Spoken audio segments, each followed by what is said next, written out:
Donc Nathalie Théo, j'ai commencé il y a 25 ans à peu près en étant bioénergéticienne. Et puis ensuite, j'ai développé la tarologie, l'étude de la Kabbale. Qu'est-ce que j'ai fait d'autre? Hypnologue aussi. Alors je préfère dire hypnologue que hypnothérapeute, parce que je pense qu'on n'est pas malade, donc on n'a pas besoin de thérapeute, en tout cas à mon sens.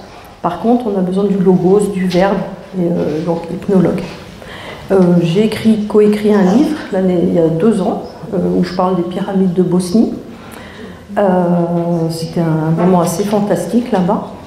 J'ai pas mal voyagé, donc au Pérou, au Tibet, au Mustang, au Népal, Amérique du Sud, Grèce, voilà. À chaque fois, c'était parce que j'étais appelée dans ces lieux pour comme ouvrir des portails. Alors, pardon, c'est pas ouvrir des portails, c'est être scanné par les lieux qui, quand on est dans le bon encodage ADN, nous reconnaissent, ils voient qu'on est arrivé au bon moment à la bonne heure et ils s'ouvrent tout seuls. Parce que voilà, on n'a pas la prétention d'aller ouvrir des lieux qui, depuis des millénaires, sont comme ça en stand-by. C'est juste que le temps du retour des Templiers est arrivé. Templiers, le temps qui est plié, mais aussi le temple qui y est. Donc quand on est un temple du divin qui est en nous, les lieux s'ouvrent à notre contact. Et ensuite, qu'est-ce que je peux dire pour me présenter? Grosso modo, c'est tout. Hein. Ouais. Ah oui, c'est vrai. Alors voilà, donc je fais pas mal aussi de choses sur certaines chaînes. J'ai aussi ma chaîne YouTube. Alors, grâce à certains avis avisés, j'ai fait une playlist où j'ai mis toutes mes interventions sur toutes les chaînes. Comme ça, on retrouve tout sur ma chaîne YouTube. Et ceux qui veulent faire mes ateliers, ben, normalement, dans le descriptif, c'est mis mes ateliers. Mais, grâce à une remarque constructive de hier, je vais faire mieux, je vais mettre tous mes ateliers sur mon site internet. Voilà. Parce qu'on m'a dit que c'était trop compliqué de me chercher partout. Voilà. Parce que moi, j'ai tendance un peu à m'éparpiller. Parce que je fais partie de ceux que l'on dit neuroatypiques, hein, avec une intelligence qui est complètement en éventail. Donc les neuroatypiques, hein, c'est les nouveaux humains. Ça, j'ai appris ça aussi grâce à des neurologues. Les neurotypiques, c'est un petit peu la préhistoire. Et les neuroatypiques, bon, on est 30% de la population mondiale. C'est ceux qui ont des intelligences en arborescence complexe. Donc quand on leur parle d'un truc, bah, ils ont tout de suite toutes les occurrences qui s'allument, ting, ting, ting, ting, ting, et comme une toile d'araignée, ils font les liens. Et c'est ce qui m'a permis de découvrir certaines choses. Alors, contrairement à ceux qui sont venus parler avant moi, bien que j'ai fait des études d'histoire, géographie, du droit, Sciences Po, enfin plein de trucs comme ça, j'ai pas une base historique suffisante pour m'étayer sur des preuves. Donc quand on nous dit « sourcez-vous », quelles sont vos sources, bah, moi je vais vous inviter à les chercher. Donc aujourd'hui, je vais présenter des choses qui me sont apparues, dont je vois les liens, je vois les connexions, mais je vais vous inviter à aller vous creuser plus en avant. Donc je l'ai écrit hein, pour bien m'en souvenir, je vous donne des pistes de réflexion. Voilà, je serais incapable de mâcher le travail, et puis je trouve que ça fait partie de notre intelligence que d'aller voir ce qui nous parle. Alors, ouais, c'est bon. Voilà. Alors, j'ai un stylo qui fonctionne, de temps en temps je vais peut-être écrire des choses, j'ai pas de diapo, rien du tout, donc il va falloir que vous soyez dans la réception, dans l'écoute, et voilà. Alors, ça va être une conférence, mais aussi comme un atelier. Donc, détendez-vous, voilà, relâchez le corps. Vous pouvez poser vos 2 pieds au sol. Voilà. Parce que moi, je joins toujours on va dire le geste à la parole. Ça veut dire qu'il faut pratiquer. Les choses, c'est pas que intellectuel. Il faut vraiment pratiquer, il faut ressentir dans le corps. Donc, avec les pieds, même si vos semelles sont en plastique, on s'en fiche. Le plastique, c'est du pétrole. Le pétrole, c'est de la terre. Donc,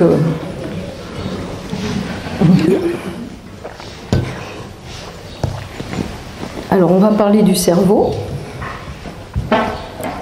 Je relis mes notes, parce que comme j'ai une tendance à me disperser, faut que j'ai un plan.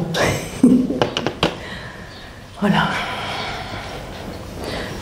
Alors, par vos pieds, vous allez vous relier tous les uns aux autres. Mais d'abord, vous entourez de ce que j'appelle l'anneau d'or de Marie.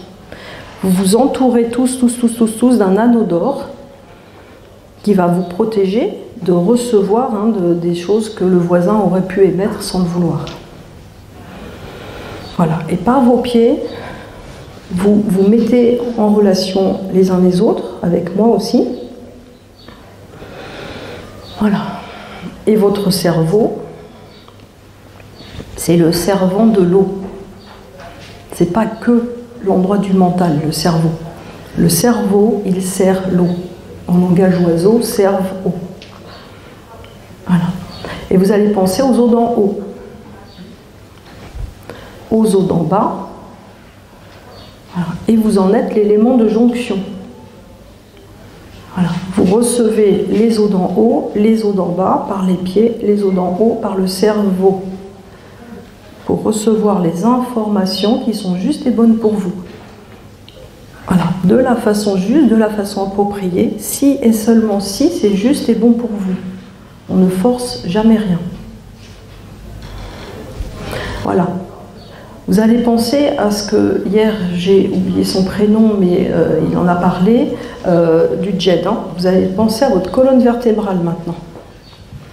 Votre colonne vertébrale avec vos vertèbres. Voilà, les informations qui arrivent dans l'eau du cerveau vont se descendre tout le long des étages de la colonne vertébrale pour venir informer votre bassin, le bas qui est sain. Voilà, et ça remonte par les pieds. Voilà. Et vous reliez simplement au Templier. On ne se pose pas la question, suis-je un Templier, non suis-je pas un, on s'en fiche. Vous vous reliez Temple, I-E. Voilà. Et c'est le moment du dépliement ou du déploiement des Templiers. Voilà, c'est le moment du retour de la terre paradis, de la terre promise. Les Saints Graal, c'est nous. Voilà. Donc vous recevez ces informations, vous regardez comment ça vibre. J'incorpore, je fais partie des Saints Graal. Qu'est-ce qu'un Graal, C'est le réceptacle du sang divin. Le sang divin, c'est la lumière divine, et on en parlera tout à l'heure, c'est la lumière de l'Aor.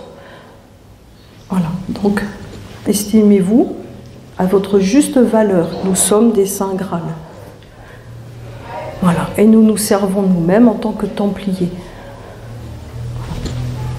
Voilà. Comment ça fait quand vous le faites là? Ça vous fait des vibrations, ça vous plaît? Voilà. Voilà. Alors, il y a pas mal d'années maintenant, je crois que c'est il y a 20 ans, j'étais invitée à un repas avec plein de gens. Et la dame d'à côté, que je ne connaissais pas, tout d'un coup, elle a les pieds au sol, moi aussi. Tout d'un coup, je la vois dans des initiations templières.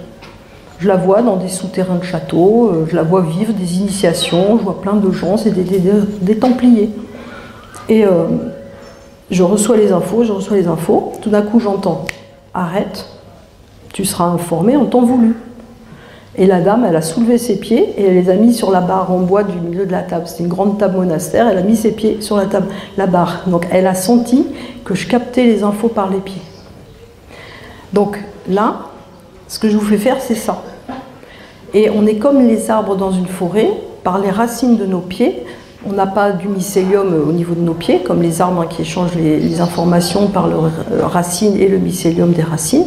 Mais nous, on est pareil. On a tous ces réseaux comme ça, racinaires par nos pieds, les racines, qui font qu'on communique les uns avec les autres par les pieds. Quand on veut communiquer avec le divin par la tête, malheureusement, avec tout ce qui se passe dans le monde actuel, on se fait flashouiller. On se fait, vous voyez, la 3G, 4G, 5G, le Wi-Fi, toutes ces ondes. Bon, ça nous flashouille en fait, ça nous court-circuite.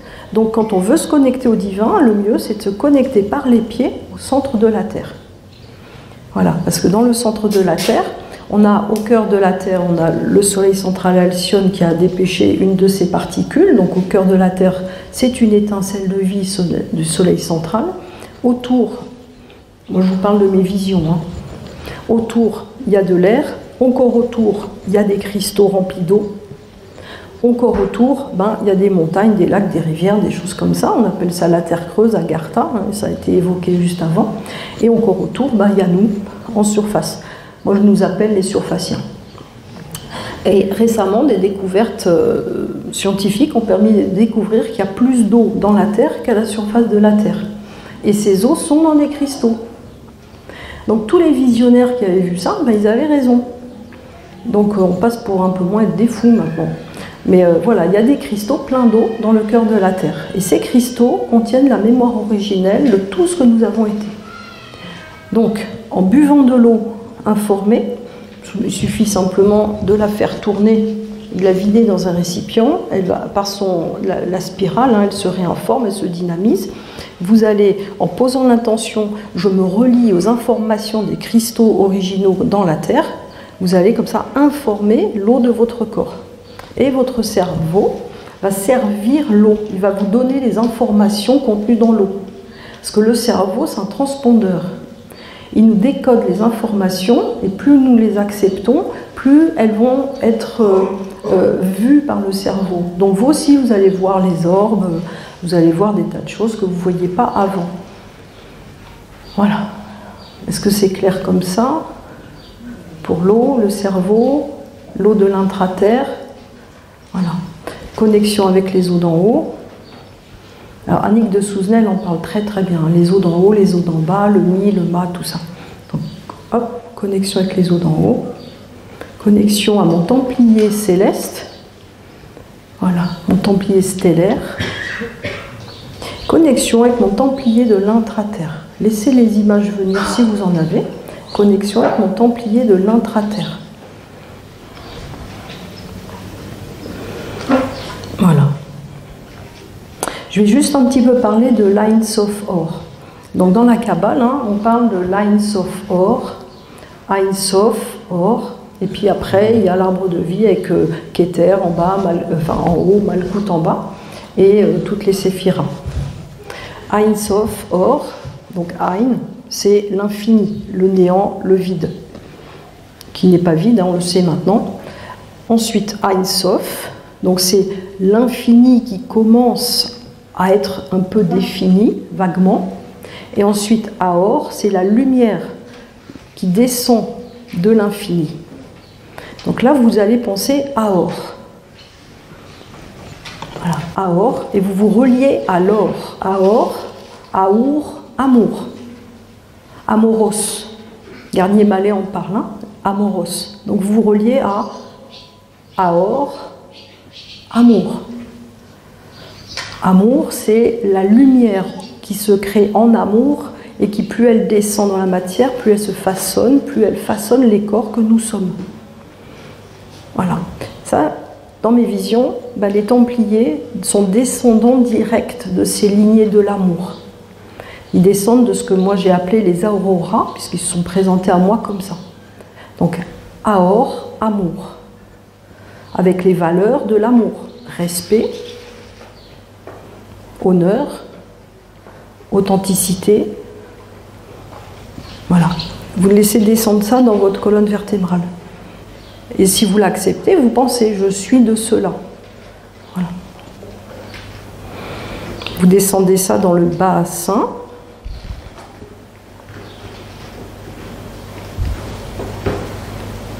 Voilà.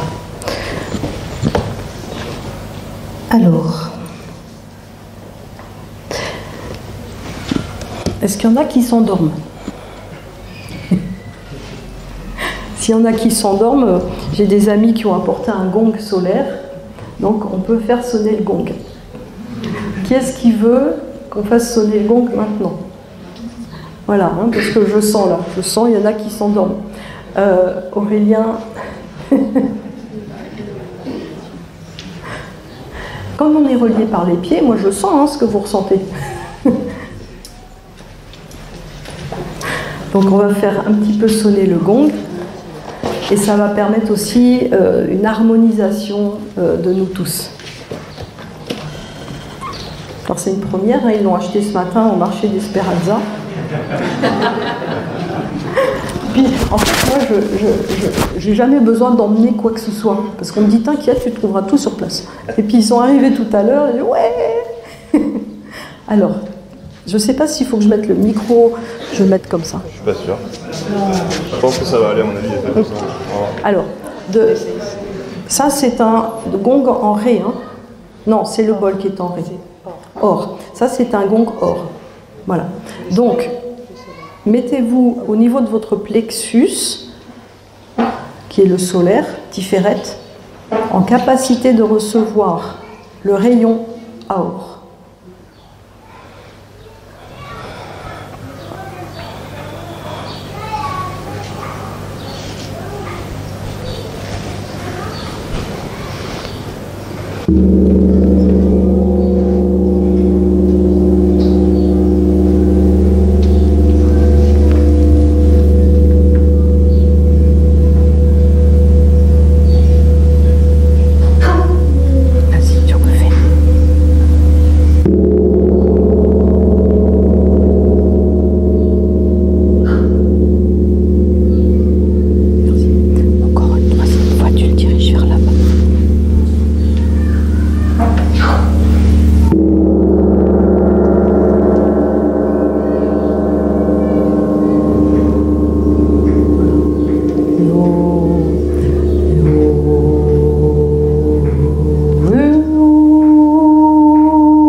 Ça vous a tous harmonisé.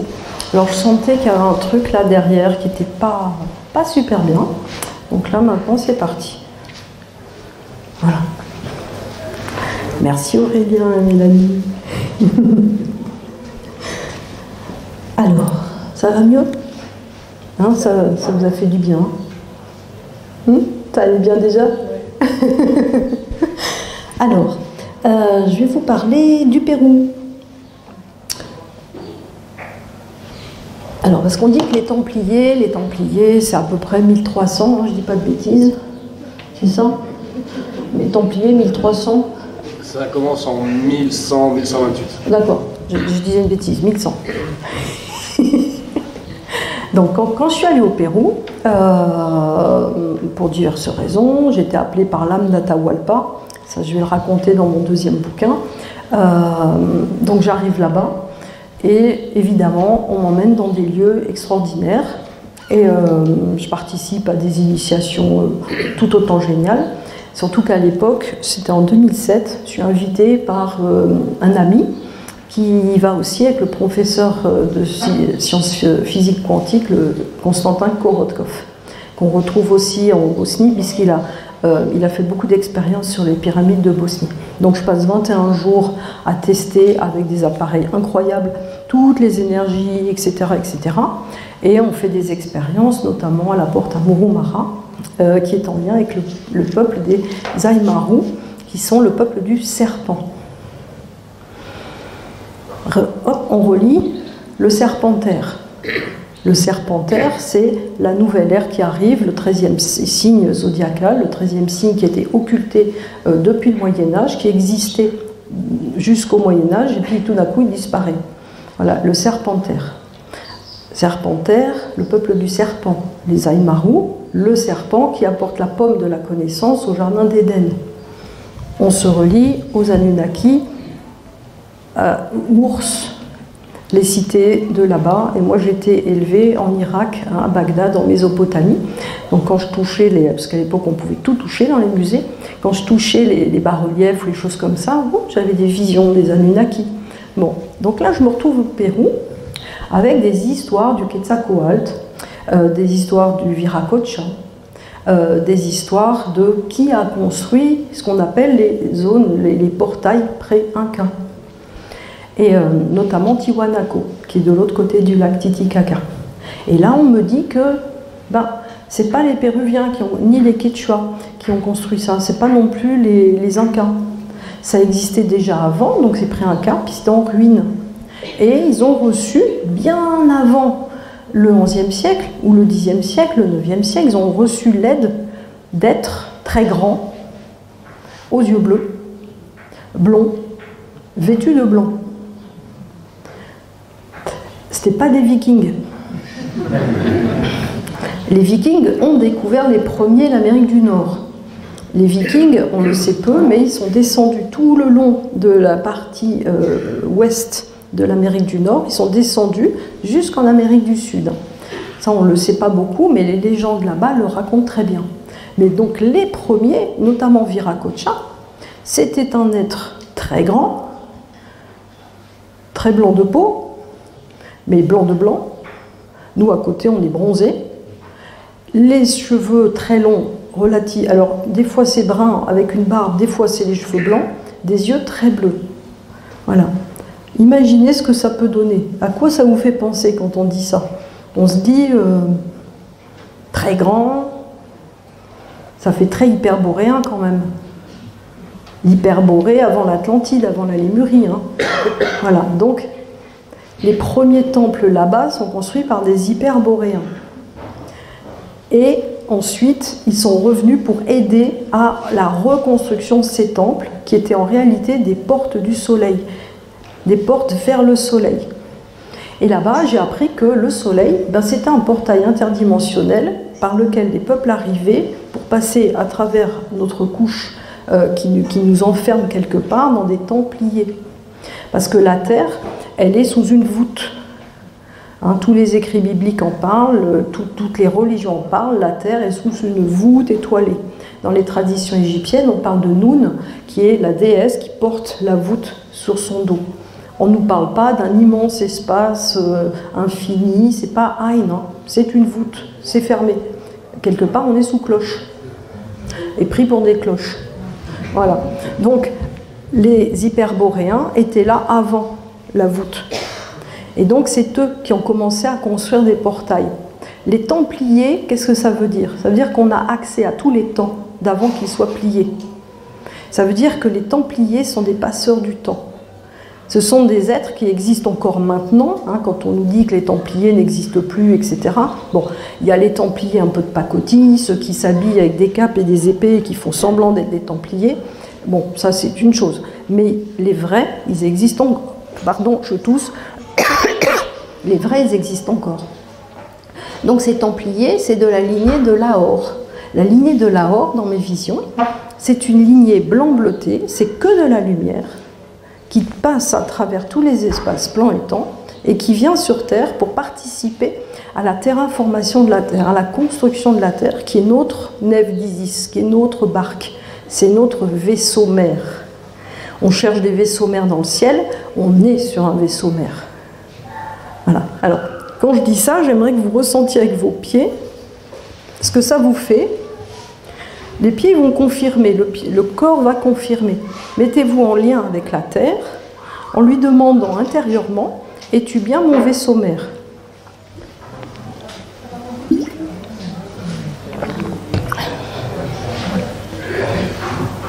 Voilà. Qu'est-ce que vous ressentez? Voilà. Ça peut faire chaud, ça peut faire des petits courants électriques. Voilà, ça va dépendre de votre ADN, hein, de comment vous vibrez cette chose-là.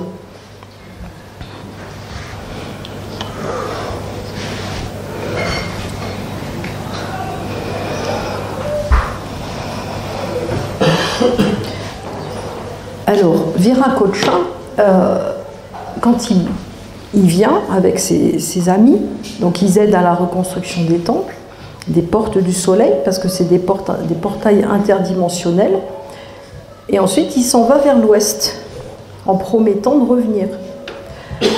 C'est pour ça que quand les Espagnols sont arrivés, en 1400 quelque chose, ils avaient des voiles blanches avec une croix rouge. Et ils ont été accueillis comme des dieux sauveurs.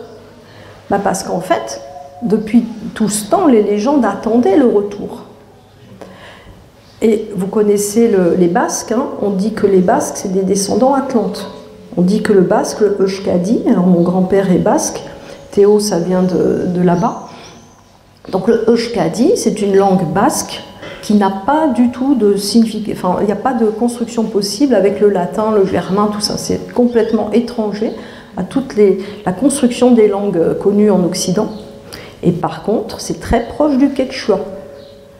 Donc c'est un prêtre basque qui sert de traducteur avec les Péruviens, les Quechua, pour permettre aux Espagnols de communiquer et d'envahir et de duper notamment Atahualpa. Atahualpa qui est emprisonné, et il doit être relâché contre son poids en or, puis finalement non, c'est la pièce dans laquelle il est qui doit être remplie d'or, puis finalement il est étranglé, mis à la fosse commune. Et donc moi voilà, il m'a demandé de venir l'aider pour rendre son âme à son peuple. Bon, ça sera dans mon prochain bouquin. Et donc les Basques, qui parlent le Euskadi. Euskadi, qu'est-ce que ça veut dire? Ça veut dire la langue du serpent. Voilà. Donc, petite corrélation. Vous voyez, la pensée en arborescence complexe, hein, ça nous fait plein de petits trucs, comme des petites étoiles qui s'allument les unes après les autres. Donc, le peuple des Aymaru au Pérou, qui sont les gardiens de la porte Amurumara au bord du lac Titicaca, dont je ne sais plus quelle ville, mais vous retrouvez Pissos, je crois, mais je ne suis pas sûre. Je ne vais pas dire de bêtises. Non, c'est pas Pissos. Voilà, la porte Amurumara, donc les Aymarus, on les appelle le peuple du serpent. Et c'est eux qui avaient les clés, un médaillon en or gravé, qui permettait d'ouvrir ce portail et de passer de l'autre côté. Et quand, en 2007, je suis avec Konstantin Korotkov et toute son équipe de Russes, anciens du KGB, donc c'est pas des gars rigolos, ils sont quand même bien carrés dans leurs bottes, hein.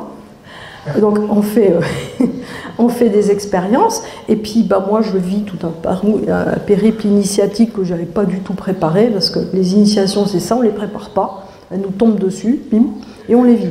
Et bien là, donc je reviens avec un caillou au cœur dans ma poche, une pierre gravée offerte par un petit garçon de la montagne qui venait de je sais pas où, et je redescends à la porte, je me mets dans la porte, Constantin avait branché tous ces machins, il mesurait le taux vibratoire qu'atteignait la porte en fonction des gens qui se collaient dans le trou qui est gravé.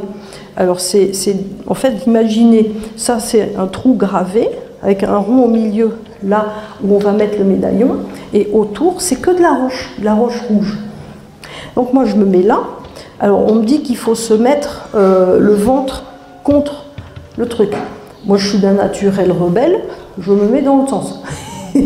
Et là, eh ben, je suis aspirée par la porte et je commence à voir plein de triangles qui viennent de partout dans ma vision et qui s'alignent et qui font comme un tunnel. Et je commence à être aspirée dans le tunnel. Et oui, j'avais mon petit caillou que le petit garçon m'avait donné, je pense que c'était une clé de passage, plus mon ADN, qui est basque et écossais. Et voilà, donc j'avais probablement le bon ADN, donc j'étais aspirée. Et là, ça crie, les Français disent « Nathalie, qu'est-ce qui se passe? T'es en train de disparaître ?» Donc eux, ils me voyaient devenir flou. Constantin qui hurle en russe, je comprends rien. La traductrice qui dit « Sortez-la de là ». Et donc, moi, quand tout le monde crie, ben, les triangles s'effondrent et pouf, je suis éjectée. Et je réapparais, voilà, très en chair et moins en os. Et du coup, eh ben, j'ai vécu cette expérience, donc je peux vous le dire, oui, la porte des Amurumara, ça marche, hein, c'est vraiment vrai. Et heureusement, je n'avais pas mon médaillon en or, parce que bizarrement, ma mère, quand on était en Mésopotamie, à Bagdad, elle avait fait faire un énorme médaillon en or qu'on ne peut pas porter tellement ça nous tire le cou, et elle ne savait pas pourquoi. Elle avait eu la guidance de faire ça, avec un saphir au milieu. Donc j'y suis retournée des années plus tard avec ce médaillon, je l'ai confié à une descendante des Amaru, elle s'en est servie, il a la taille exacte du petit rond, et là quand elle l'a mis, qu'elle s'est mise dedans, elle a vu que le médaillon originel, il est de l'autre côté, posé sur une table. Et là, ça m'a fait penser au livre que je vous conseille de lire de Radu Sinamar, Tunnel, où il parle de choses comme ça. Donc cette porte des Amaru, eh ben, ça existe. Les Aymaru, qui sont le peuple du serpent, eh ben, en sont les gardiens. Le peuple du serpent, Euskadi, les Basques. La langue basque, la langue du serpent. Le serpentaire. Et là, on rentre dans le serpentaire.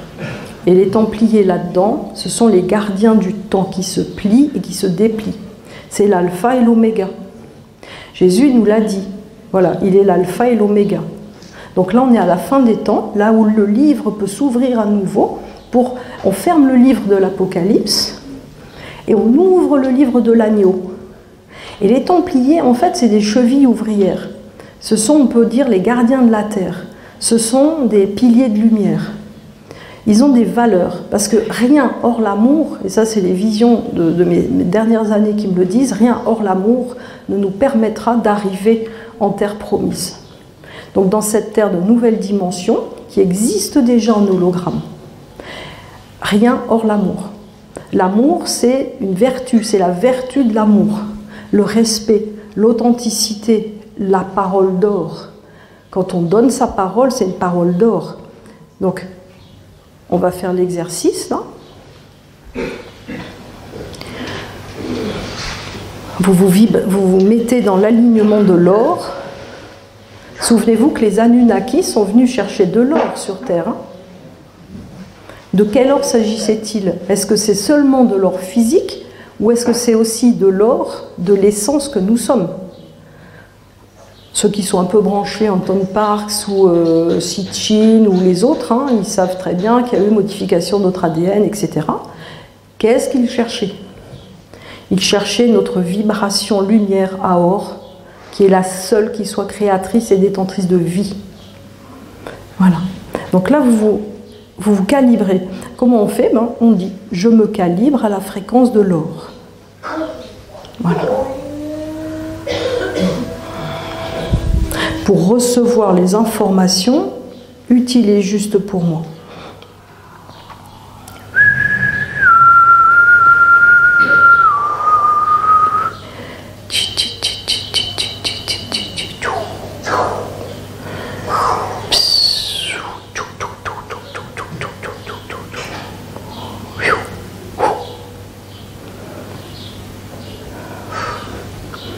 Voilà. Vous calibrez à votre fréquence templière.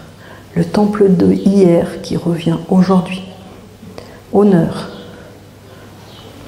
amour, parole d'or, connexion or rétablie dans vos cerveaux. Voilà. Cœur d'or.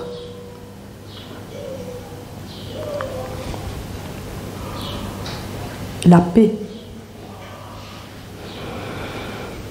Voilà.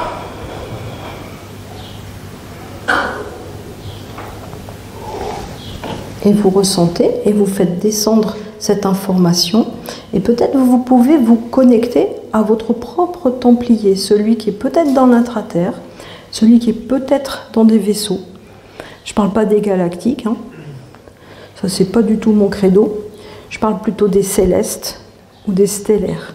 Donc vous vous reliez à votre templier qui est au-delà de toute forme inimaginable. Voilà. Vous vous reliez à cette valeur authentique, cette sincérité, cette force puissante qui déploie des ailes, qui peut être un peu dragonique des fois, qui peut être archangélique. Voilà. Ce sont des lignées de lumière. Et tout à l'heure, je vais vous expliquer comment la lumière s'est faite chair.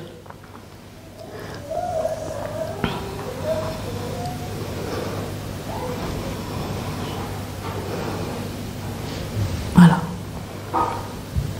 Alors, on les retrouve aussi en Égypte. On les retrouve en Égypte. Parce que, en fait, les Templiers, ben, ils datent d'avant 1100 quelque chose. Ils ont toujours été là, en réalité. Merlin, les chevaliers de la table ronde, Arthur, et je conclurai sur Arthur, parce qu'il y a une suite. Donc là, vous y pensez. Vous regardez ce qui résonne en vous, ce qui se fréquence en vous.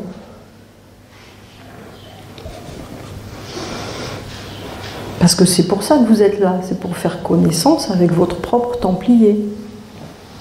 Voilà. C'est pas pour être instruit de ce que je vais vous dire, c'est pour que vous vous instruisiez vous-même du Templier qui est en vous, qui se déplie. Voilà. Alors, l'Atlantide, dont certains sont partis en Amérique du Sud, d'autres sont partis en Afrique, sont allés en Égypte. Et si vous vous souvenez, sur les bas-reliefs, tout le monde a son petit sac à la main, là. Ils ont tous un petit sac dans les hiéroglyphes ou dans les rois, les reines, c'est surtout les rois d'ailleurs. Ils ont tous un petit sac carré avec une petite poignée. Voilà, ça fait très carré Hermès, le petit sac Hermès, mais je pense qu'à l'époque ça n'existait pas. Voilà, donc ça ne peut pas être ça. Eh bien, on retrouve ça au temple d'Angkor, on retrouve ça dans les bas-reliefs aztèques, on retrouve ça dans plein d'endroits autour de la Terre. Alors je ne pense pas que, mettons, 8000 ans avant JC, ça soit la mode du petit sac à main. Je ne pense pas, ce n'était pas ça. À mon avis, c'est plutôt quelque chose qui est comme un... Si je me branche sur la réponse, ça me dit, ça contient un médaillon céleste qui permet d'activer des portails. Voilà, ça active les vaisseaux. Vous regardez comme ça vous parle, mais c'est quelque chose qui est comme un élément de reconnaissance des gardiens des portails. Et c'est aussi un élément pour savoir qu'à cet endroit où on voit le bas-relief avec le petit sac, il y a un portail. Que cherchaient les Templiers à Jérusalem? Parce qu'ils n'y allaient pas pour trucider du sarrasin quand même. Ils auraient pu attendre. Parce que Jacques Martel, c'est ce qu'il a fait, il est resté à la maison, puis il a trucidé les envahisseurs. On n'a pas besoin d'aller se déplacer à l'autre bout du monde si on veut trucider. Il y a tout chez nous. Donc pourquoi ils sont partis? C'était pour aller voir ce qui se passait à Jérusalem, le temple de Salomon. Alors, je regarde si je saute pas des pages. D'accord, je vous laisse en haleine sur le sceau de Salomon. Je reviens sur mon plan. Donc, les hyperboréens, qu'est-ce qu'on dit des hyperboréens? Ce sont des géants. Alors, les Péruviens, voilà ce qu'ils en disent. Ce sont des géants venus du ciel qui étaient transparents et qui se densifiaient au fur et à mesure qu'ils apparaissaient aux gens.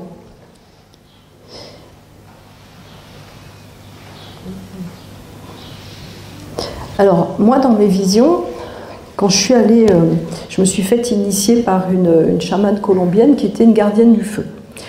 Je voulais résoudre des problèmes de constellation familiale avec elle. Donc, j'y vais avec ma fille. Et on fait une cérémonie. Il faut chausser les pas de nos ancêtres. D'ailleurs, ça, c'est un truc. Si vous avez envie d'essayer, vous imaginez que vous enfilez les chaussures de votre arrière-grand-mère et vous vous connectez à sa mémoire. Voilà, comme ça, vous allez avoir des dialogues avec elle. Donc, je suis debout et je chausse les pas de mon ancêtre. Je ne sais pas, je pense à mon grand-père écossais, Abel James, qui est un descendant de Templiers. Donc, hop, je chausse et j'attends. Il y a tout un rituel avant. Et là, je me vois avec des chaussures en métal qui font gling gling, chou, chou, comme ça, des gling gling. Et je me vois avec une cuirasse. Et j'ai une épée. Et là, je suis immense. Alors qu'il est tout petit, Abel. Et ceux qui étaient devant, dont ma fille, ils sentent une énergie telle que je les vois qui reculent leur fauteuil. Et je l'entends qui me parle. Et il me montre les Templiers de l'intraterre. Il me montre une assemblée de Templiers vêtus de blanc, exactement comme ce que les Indiens avaient décrit, les Quechua avaient décrit, mais alors très grand, vraiment très très grand, vêtus de blanc. Ils n'avaient pas la croix rouge, mais je savais que c'était des Templiers. Ils avaient des capuches, certains, des longs cheveux blancs, des barbes, pour certains, pas tous. Ils se tenaient en cercle et ils étaient en train de prier autour d'un cristal.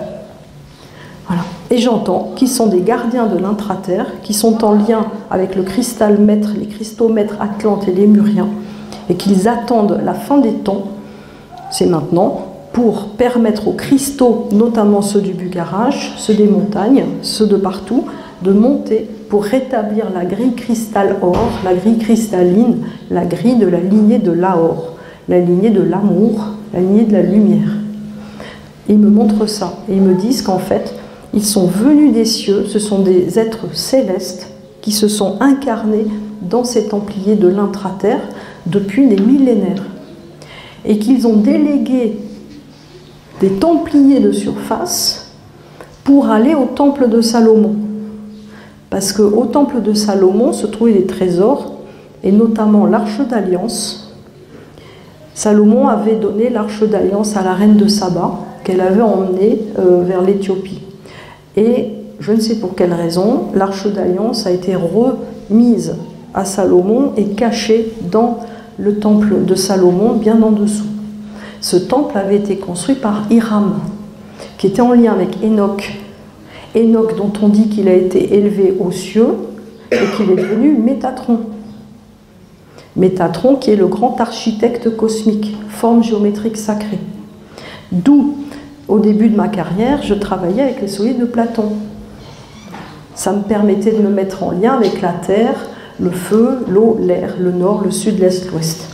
Alors il faut savoir que la terre au nord, le feu au sud, l'eau à l'ouest et l'air à l'est, c'est valable pour l'Occident. Quand on est en Amérique, c'est différent. Et chaque roue de médecine en Amérique a des valeurs différentes pour la terre, l'eau, le feu et l'air. Parce qu'en fait, eux, ils se réfèrent à leur environnement naturel. Donc chez les druides, chez les Celtes, la terre au nord, le feu au sud, l'eau à l'ouest, l'air à l'est. Et au milieu, le dodécaèdre qui nous donne l'éther. Donc, quand on se place au milieu des solides de Platon, qu'on les place de cette façon, et tiens, on fait une croix templière, la croix du plus, surtout pas, et quelqu'un en a parlé hier, surtout pas la croix Vatican II. Hein. La croix Vatican II, en radiesthésie, c'est une horreur. Elle est longue, et courte sur les côtés. Je veux dire qu'elle fait baisser le taux vibratoire. Ça nous met dans l'obédience à un service qui nous exploite. Donc, raccourcissez tous vos croix si vous en avez. Hein, la croix du plus, avec le petit bout d'or en plus où vous faites couler quelque chose. Voilà, ça sera très joli. Mais la croix du plus, c'est la croix de l'équité, de l'équivalence. Autant les causes et les conséquences, et le bas et le haut. Donc l'intra-terre, la surface. Et alors, il y a une transcendance, on parle d'une transverse, hein, c'est le devant et le derrière, mais c'est en fait, dans la croix, c'est caché. Il y a un 6e axe. Voilà. Donc, vous vous mettez au milieu des solides de Platon, avec l'éther entre vos pieds. Vous placez devant, si vous orientez nord, sud, est, ouest, vous mettez les solides de Platon comme ça, et là, vous allez bouger dans tous les sens. Voilà. Alors, où est le nord ici? Tu le sais, où est le nord? Oui, attends, On va le faire là. Hein, le nord est là-bas? Ok. Donc, on fait l'exercice. On est prêt? Voilà. On va placer le cube au nord, donc par là. Virtuellement, vous imaginez que vous placez un cube au nord. Tétraèdre du feu au sud. Voilà. Nord, sud. À l'ouest, icosaèdre. L'eau. À l'est, l'air. Donc octaèdre, forme de losange. Activation des 4 éléments autour de vous. Pour en recevoir les bienfaits, si et seulement si c'est juste et bon pour vous. On pose toujours la condition sine qua non. Hein. Ni trop fort, ni trop faible. Activation de l'éther au niveau du popotin. Le chakra racine. 20 minutes de pause.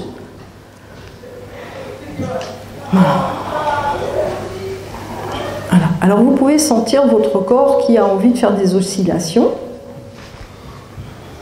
Voilà. Pour vous aider, vous visualisez les formes. Hein, parce qu'en fait, nous créons par la pensée. Il n'y a bientôt plus besoin d'acheter les choses. Hein. Bientôt. Pour l'instant, on peut encore acheter. Mais...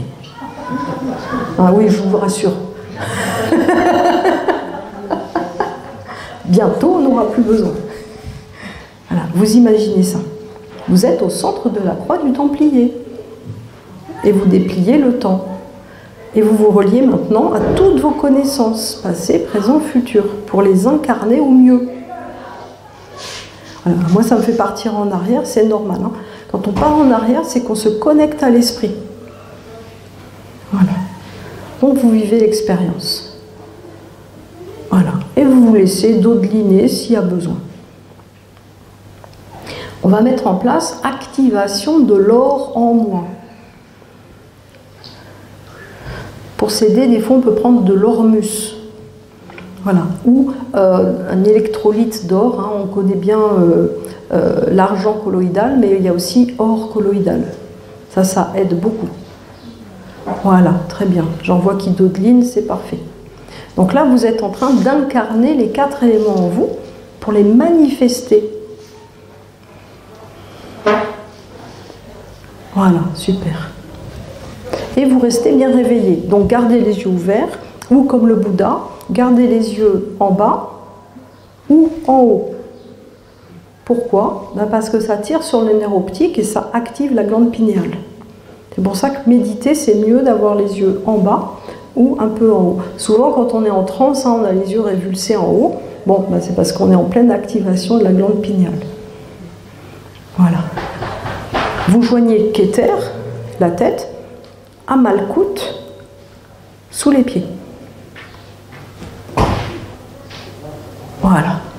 Et vous activez l'élan vital. Donc c'est une spirale, le serpent, c'est une spirale qui parcourt votre corps.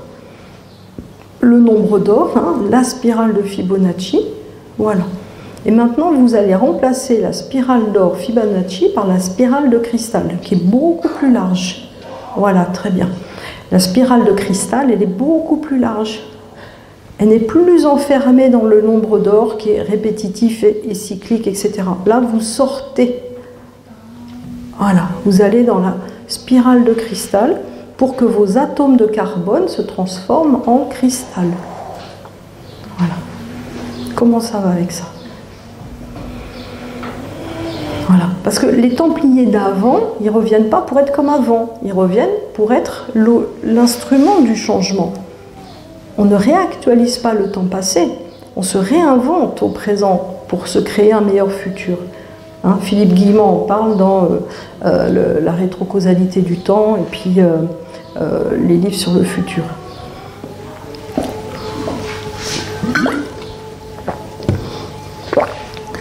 L'atome de l'or. En fait, l'atome de l'or, eh ben, c'est le lien entre la lumière et la matière. Les physiciens qui font des recherches, hein, l'astrophysique, la physique, ils ont découvert qu'en explosant un atome d'or, ils arrivent à transformer de la lumière en matière. C'est-à-dire que la lumière devient une espèce de plasma qui est à la fois saisissable et fluide et insaisissable. On est proche de la physique quantique. Donc en explosant au milliardième, alors je ne sais plus à 10, je ne sais plus la puissance machin, donc ça fait des gluons quarks. Les gluons quarks, c'est quelque chose qui est entre la lumière et la matière. C'est comme une eau, donc on parle des eaux d'en haut qui sont des eaux, un plasma, ben ça fait une espèce de plasma semi-liquide, voilà. Et nous en sommes composés. Voilà. Donc les Templiers de l'intraterre et les Templiers célestes, ben, ils sont en vous et ils vous apprennent ça.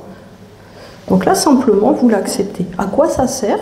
Ben, ça va servir à être des êtres en amour, à retrouver la capacité de l'amour et la capacité d'être en amour pour créer la nouvelle Terre.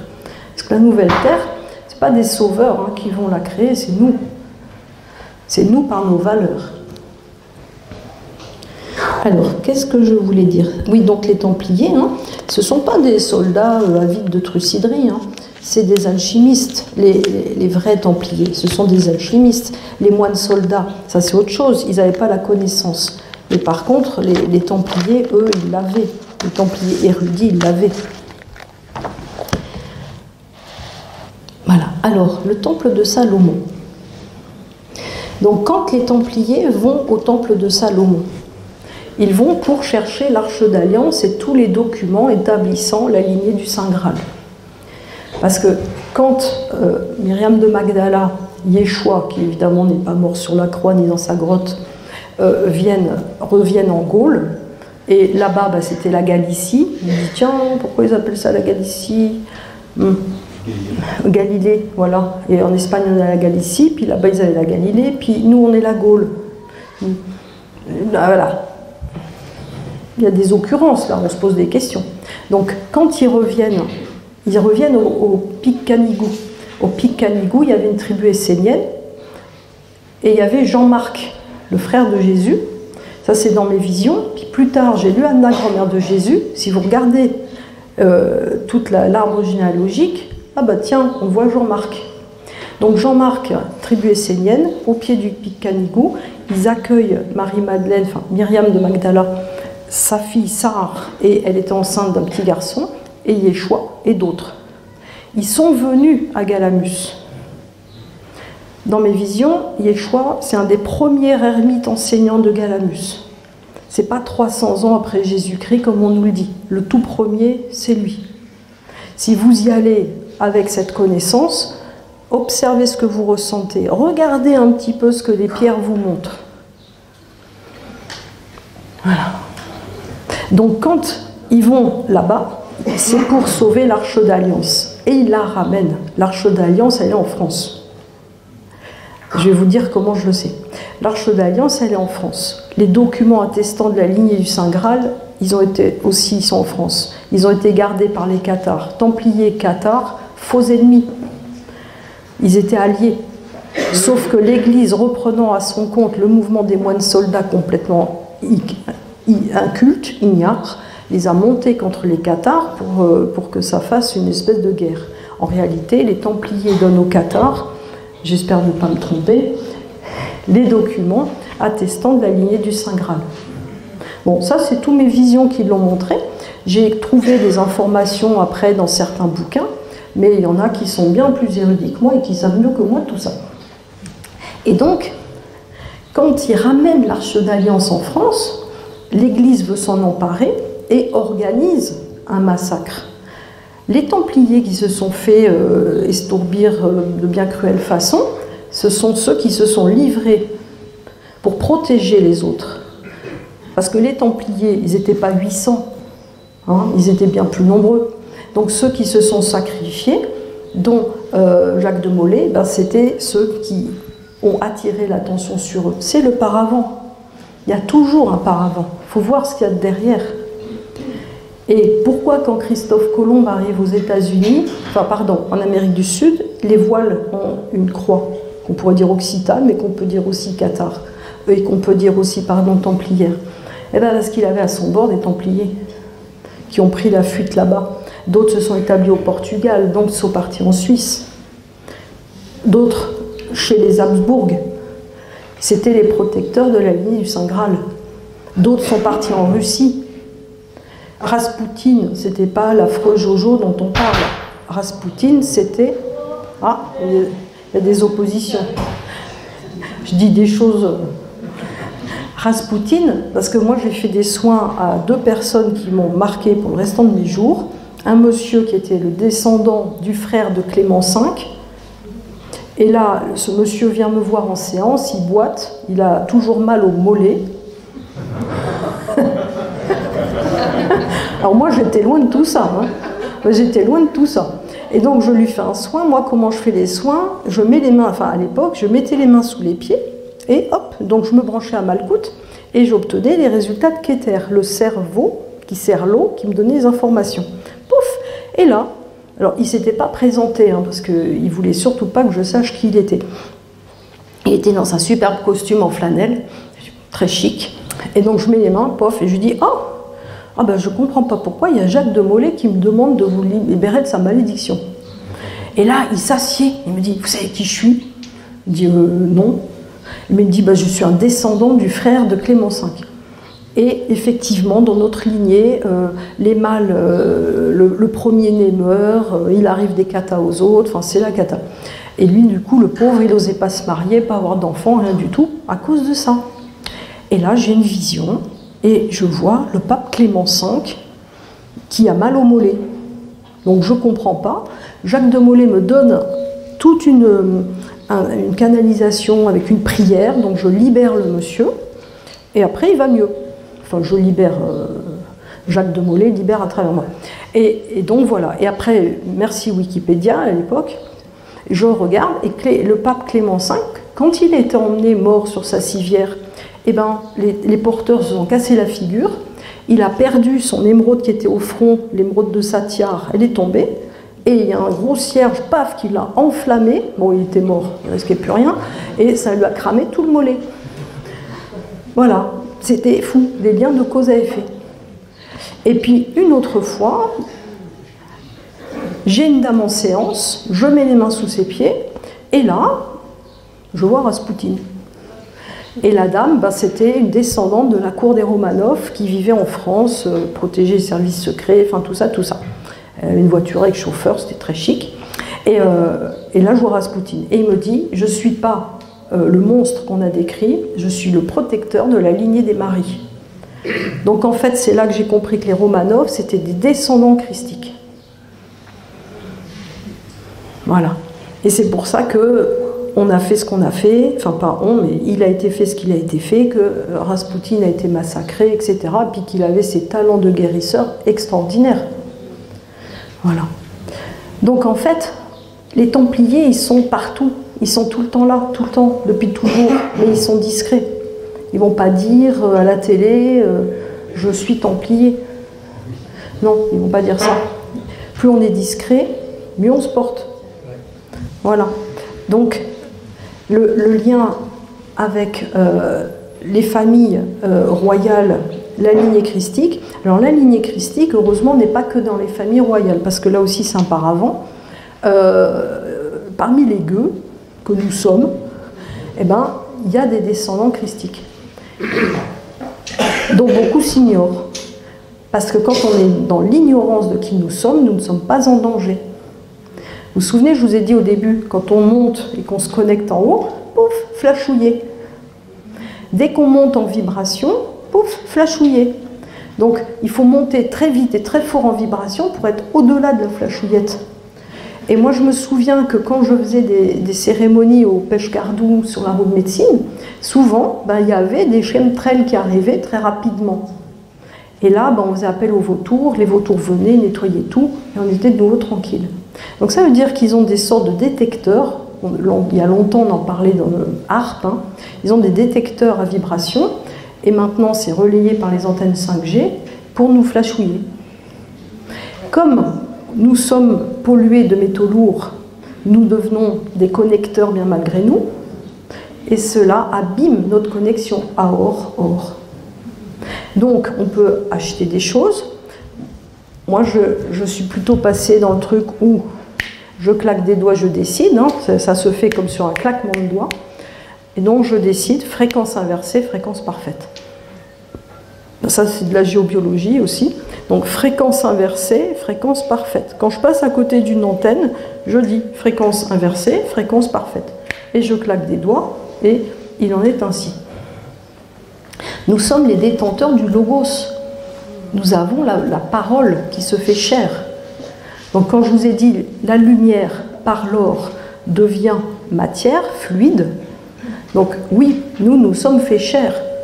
Nous sommes des êtres de lumière plasmique, et nous sommes faits chair. Donc, quand nous décidons par notre parole d'or de dire fréquence inversée, fréquence parfaite, eh bien, ça se fait. Et tout va bien. Si on dit aux métaux lourds qui nous composent, oust, dehors, on prend de la tisane d'Artémisia, on prend des trucs, et hop, oust, dehors. Parce que nous sommes maîtres en notre royaume. Nous sommes un temple. Nous sommes le temple de l'Esprit Saint qui demeure en nous, dont nous sommes composés. Donc maintenant, ça suffit de se faire, comme ils disent, en papaouté ou en mascagné dans le sud. C'est oust dehors. Je suis maîtresse en mon royaume, je suis maître en mon royaume. Et donc l'Arche d'Alliance, elle est en France. Voilà pourquoi la France est si importante. Et voilà pourquoi il y a ces géométries sacrées, pourquoi Paris, barque d'Isis, Isis, Paris-Isis, c'est en lien avec Khéops. Pourquoi, tiens, ils ont découvert à Khéops des trucs, c'est des plots comme ça, parce que Khéops est une machine énergie libre. Et ça, Konstantin Korotkov l'a démontré aux pyramides de Bosnie. La pyramide, elle émet un rayon, celle du soleil. Plus ça monte, plus le rayon est fort. C'est pas normal. Ça devrait être le contraire. Ça veut dire que les pyramides sont les récepteurs d'énergie qu'elles amplifient et qu'elles transmettent à la Terre par des tunnels. Donc allez en Bosnie, visitez les tunnels, vous allez voir, c'est fantastique. On est régénéré là-dedans. Donc, hier, il y avait une histoire, c'est toi qui en as parlé, je crois, entre l'Irlande et puis je ne sais plus où ils ont découvert des choses similaires, on ne sait pas comment. En fait, ils ont découvert récemment, il y a 3 ans, je crois, des tunnels qui vont de l'Écosse, l'Irlande, jusqu'en Irak.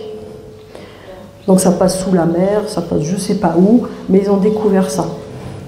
La Terre est truffée de tunnels. Il y en a partout. Et on en entend parler pour des choses très obscures, mais en fait, avant, c'était au service de la lumière, et surtout, ça envoyait de l'énergie très rapidement. Voilà. Donc, comment je sais que l'Arche d'Alliance... Alors maintenant, je peux le dire, il y a plusieurs années, je ne pouvais pas. En allant à Galamus, vous allez au carré Sator. Il y a une tête. Bon, je me trompe ou pas, je m'en fiche. Elle m'a dit qu'elle s'appelait Janus. Janus, c'est l'autre nom de Yeshua. C'est un des noms de Yeshua. Si on pose notre front contre la bouche de Janus, alors moi je suis petite donc je dois me mettre sur un trépied, et si on pose notre front, notre troisième œil, sur la bouche de Janus, qu'on se colle au carré Sator, qu'on se fiche du regard des autres, parce qu'ils se demandent vraiment ce qu'on fait, et qu'on se met de cœur à cœur, de notre cœur templier, avec le cœur templier de celui qui a conçu ce carré Sator. Et bien là, l'esprit va dans un tunnel. Et c'est là qu'au bout, j'ai vu l'Arche d'Alliance. Elle était rayonnante, de couleur or, c'était splendide. Donc, et j'ai entendu qu'elle était là quelque part en France. Donc, on le sait, on peut l'accepter, et là, il suffit que vous vous y branchiez. On ne sait pas où elle est, à mon avis, elle se déplace, elle doit être dans l'intra-terre, mais hop, vous vous y connectez. Alors, comment on ouvre les sceaux de Salomon? Comment on ouvre le sceau de Salomon? Hiram, je vous ai dit, Hiram, Enoch, Métatron, forme géométrique sacrée, avec les 12 pierres de Saint Jean. Les 12 pierres de Saint Jean, elles sont sur le pectoral du grand prêtre qui s'appelait Hiram, et qui était donc l'architecte de Salomon. Donc, procurez-vous les 12 pierres de Saint Jean, et vous les portez sur vous, sur le pectoral. Alors ces 12 pierres, elles sont citées dans l'Apocalypse et elles annoncent la venue de la Jérusalem céleste, qui est constituée de ces 12 pierres. Jérusalem céleste, en fait, c'est une ville de lumière, une cité de lumière, qui est au-dessus de la terre, mais aussi en dessous. Ce qui est au-dessus est en dessous. Ce qui est dehors est dedans. C'est les tables d'émeraude. Donc vous vous y reliez. Les Templiers, ils avaient toutes ces connaissances-là. C'était des alchimistes. Donc prenez-vous les pierres de Saint Jean et vibrez la Jérusalem céleste. Vibrez les vertus des 12 pierres de Saint Jean. Alors, qu'est-ce que je voulais dire encore? Oui, donc le pectoral, il va déverrouiller les accès à la Jérusalem céleste et à l'Arche d'Alliance. Donc en fait, cette Arche d'Alliance, c'était une technologie qui permettait de voyager à travers le temps. La première fois que je l'ai vue, c'était dans une de mes visions, c'était avec les 3 rois mages, et là, ils m'ont montré des choses. Donc l'Arche d'Alliance, c'était une technologie qui permettait de déverrouiller les portails du temps. C'est ça que les Templiers voulaient protéger.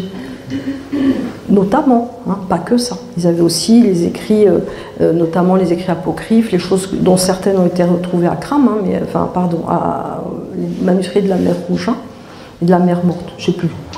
Qumran, voilà, Cram, Qumran, c'est mieux. Donc voilà. Je vais finir avec, alors je ne sais pas combien de temps ça dure, mais de toute façon vous aurez des questions. Je vais finir avec Avallone, Merlin. Alors on a dit qu'Avallone, c'était entre l'Irlande, l'Écosse, donc entre l'Angleterre et la France. En fait, Avallone, ça se déplace. Avallone, c'est comme Jérusalem céleste, hein, ça se déplace. C'est pas quelque chose qui est figé, qui est linéaire. C'est quelque chose qui est transcendantal. Alors moi j'habite le Berry et j'ai découvert les écrits de George Sand depuis mon enfance. Hein, et elle dit que le Berry c'est un jardin d'Hespérides, c'est là où on trouve les pommes d'or. Alors j'ai fait beaucoup de recherches du temps où j'habitais le massif du Pilat. Le massif du Pilat aussi c'était le plus haut lieu druidique de France et d'Europe. Dans le massif du Pilat se réunissaient tous les druides d'Europe. Ils élisaient l'archidruide sur la table druidique qui était immense, qui a été détruite par les Romains et qui se trouvait entre, si vous allez là-bas, entre le col de l'Oyon et le col de la Perdrix. Voilà, c'est dans le massif du Pilat. On l'a retrouvée avec mon chéri en crapahutant dans les ronces. Et donc c'est plus qu'un grand tas de pierres. Là-bas on a les roches de Marlin, et en fait c'est les roches de Merlin. Donc allez là-bas aussi, allongez-vous pas plus de 20 minutes sur la roche, vous allez avoir des visions. Après il faut aller se décharger à la pierre de décharge de l'église qui est en bas du village, hein. Ils appellent ça l'église des fous, parce que si on reste trop sur cette pierre, on devient un peu fou. Donc tous ces lieux Centre-France sont des lieux christiques. Marie-Madeleine est allée dans le Pilat. Pourquoi ça s'appelle Pilat? Parce que Ponce Pilate, dont la tombe est quelque part en bordure du massif du Pilat. Voilà. Et Marie-Madeleine, il y a la petite chapelle, Marie-Madeleine dans le Pilat. Et l'abbé Saunière, il montait jusqu'à Lyon, il prenait une calèche et il allait dans le massif du Pilat, il allait à la petite chapelle. Et là, il y avait un tableau qu'il a copié et qu'on retrouve maintenant à l'église de Rennes-le-Château, où on voit Marie-Madeleine dans la grotte, avec derrière les corbières. Le tableau original de Poussin, qui a été volé depuis, était dans la petite chapelle Marie-Madeleine, et ce n'était pas les corbières qu'on voyait derrière, c'était le Pilat avec la grotte aux Fées. Marie-Madeleine était dans la grotte aux Fées, qui est dans le massif du Pilat. Donc tout ça, voilà, ça se retrouve. Sur Internet, vous voyez les amis du Pilat, il y en a qui en parlent, notamment Berlier. Alors, le Pilat, c'est en lien avec Jason. Jason, la Toison d'Or, etc. Jason, à l'époque, il y avait des rivières et des plans d'eau qui n'existent plus maintenant. Les Argonautes, tout ça, c'est là. Il y a Honoré d'Urfé qui a écrit un bouquin qui parle de ça. Honoré d'Urfé qui était là. Mon ancien éditeur, Fabien Saint-Val, il fait partie de la famille de Saint-Val qui s'appelait les Martyrs du Val, qui ont protégé la lignée christique quand elle s'est enfuie du Pilat pour aller en Bretagne, puis en Écosse et en Irlande. Là-bas, il y a beaucoup aussi, on parle du loup, parce que le loup qu'on a tellement décrié, le loup, c'est des hyperboréens. La lignée du loup, on dit que ce sont les premiers habitants de la Terre, le clan du loup. Après, il y a le clan du sanglier, le clan de l'ours, ours, ursine, pareil, le Berry, et Mésopotamie, Ourouz. Il y a plein de liens. Et les Templiers connaissaient tout ça. Ils disaient rien, mais ils connaissaient. Et donc, à Avallone, le roi Arthur avait une fille qui s'appelait Toula. Elle était la reine du royaume d'Avallone. Pourquoi les Allemands cherchaient Thulé? Ils cherchaient les clés d'Avallone. Au Berry, nous avons un lieu qui s'appelle les pierres jaumâtres. Pendant le Covid, bizarrement, ils ont enlevé toute l'histoire des pierres jaumâtres. Ils ont remplacé par un truc hyper lambda. Mais bon, ça expliquait que Toula, la fille du roi Arthur, Toula, elle était ensevelie sous les pierres jaumâtres et qu'elle régnait dans une cité intra-terre et qu'elle attendait le retour du roi. Et qu'à la fin des temps, cette cité, quand l'Axis Mundi serait rétabli dans son axe, donc fin de la précession des équinoxes, quand l'Axis Mundi serait réparé dans son axe, que la croix, l'alignement serait rétabli, à ce moment-là, elle allait remonter. Et il y a la légende du roi du monde, dont René Guénon en parle dans l'Agartha. Le roi du monde, il est dans cette cité intraterre, dont Toula est la reine, et c'est... Quand vous allez au Pierre Jaumâtre, vous méditez avec les gros blocs monolithiques et vous avez des visions. Pour ceux qui sont médiums, ils auront des visions. Et donc tout ça, ça fait partie des connaissances que les Templiers viennent maintenant nous délivrer pour que les temps se déplient, que la Terre reprenne son volume normal. Parce que moi, quand j'étais en géo, on faisait de la géographie et donc la géologie, bien sûr, et il y avait les plaques en subduction. Les plaques qui se subduquent les unes sous les autres. En réalité, à un moment donné, et c'est ce qui se passe maintenant, elles vont ne plus se subducter, elles vont reprendre leur forme. La Terre est en pleine expansion, elle grossit en ce moment. Alors on parle du réchauffement climatique, mon œil, toutes les planètes du système solaire se réchauffent, la NASA le sait, il suffit d'aller sur les documents, on le trouve, et donc la Terre grossit, elle est en train de s'éthériser. Le feu et l'eau et l'air et la Terre se transforme pour s'éthériser, changer de plan de conscience. Donc, le royaume de l'intraterre est en train de remonter à la surface, suivant un axe qu'on appelle Axis Mundi, et on va le voir. C'est pas pour les vies d'après, c'est maintenant. Alors, est-ce que j'ai tout dit? Oui. Ah oui, j'ai oublié de parler du Vril, mais bon, les Allemands, ils savaient tout ça. Quand ils ont fait la confrérie du Vril, ils cherchaient l'énergie libre, les vaisseaux antigravité, etc. Ils connaissaient tout ça, ils connaissaient ces technologies, et c'est ce qu'ils cherchaient. Et c'est pour ça que dans les aventures de je ne sais plus qui et l'Arche perdue, ils en parlent, la lance, enfin tout, voilà. Ils savaient tout ça. Ils étaient très, très, très informés. Donc voilà, globalement, ce que j'avais envie de partager au sujet des Templiers, de la vérité qui se cache derrière ce mystère templier, qui est bien au-delà de ce qu'on croit, qui est à la fois intraterre et céleste, les lignées de l'Aor, les lignées de l'or, comment nous sommes constitués d'or, comment nos atomes d'or, en fusionnant et en s'éclatant au maximum, nous permettent de devenir des êtres plasmiques. Pourquoi on nous empoisonne de métaux lourds? Pour nous empêcher d'accéder à la vibration de l'or. L'or qui est le conducteur de la lumière et de l'information. Puisque l'or, il n'est pas rétenteur d'informations. Quand une information traverse, tous ceux qui sont musiciens ou autres, ils savent qu'il faut des connecteurs en or, parce que l'or n'abîme pas l'information. Donc notre information originelle, c'est de l'or en nous. Et c'est de l'eau et de l'or. Et les Templiers, ils savaient tout ça. Pour la partie historique, il faut voir les spécialistes. Alors, est-ce qu'il y a des questions? Je ne sais pas combien de temps ça a duré, j'espère qu'on est dans les temps. Est-ce qu'il y a des questions? Peut-être on peut prendre le micro... Il est quelle heure? 5 heures. Ah ben ça va. À vous la parole. Et voilà, alors j'adore les questions, donc n'hésitez pas. Je vous d'avoir le micro pour poser la question, parce que tout le monde entend bien.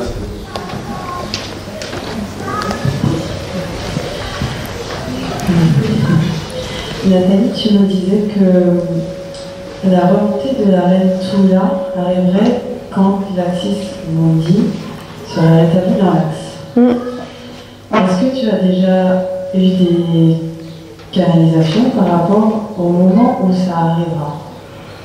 En fait, ça a déjà commencé, puisqu'on voit que le pôle Nord il se déplace de plus en plus vers la Sibérie. Donc le rétablissement de l'axe de la précession des équinoxes est en train d'arriver. Normalement, c'est tous les, je ne sais plus si c'est 26 000 ans ou 28 000 ans. 28, 26 hein? 25 920. Très bien. Voilà. Alors là, on sait que c'est exact. Le maître a parlé. Donc normalement, Normalement, ça devrait être dans bien plus tard. Ça devrait être vers les années 2100, quelque chose. Ça devrait être bien plus tard. Parce qu'en plus, là, on est régi par ce qu'on appelle l'étoile polaire. Normalement, l'étoile polaire qui va revenir, c'est Vénus. Qui va redevenir notre étoile polaire, c'est Vénus. La précession des équinoxes, elle dessine Vénus dans le ciel. Quand au bout de je ne sais plus combien d'années, on voit que ça dessine l'étoile Vénus dans le ciel. Mais donc, en réalité, c'est bientôt, c'est maintenant. Parce que ce qui s'est passé, c'est qu'on a changé de trajectoire. On n'est plus, et ça Philippe Guimand l'explique bien, on n'est plus dans la version du pire futur. On est dans la version du meilleur futur. Et on le vit tous, hein. Le temps s'accélère. On est en train de vivre une accélération du temps.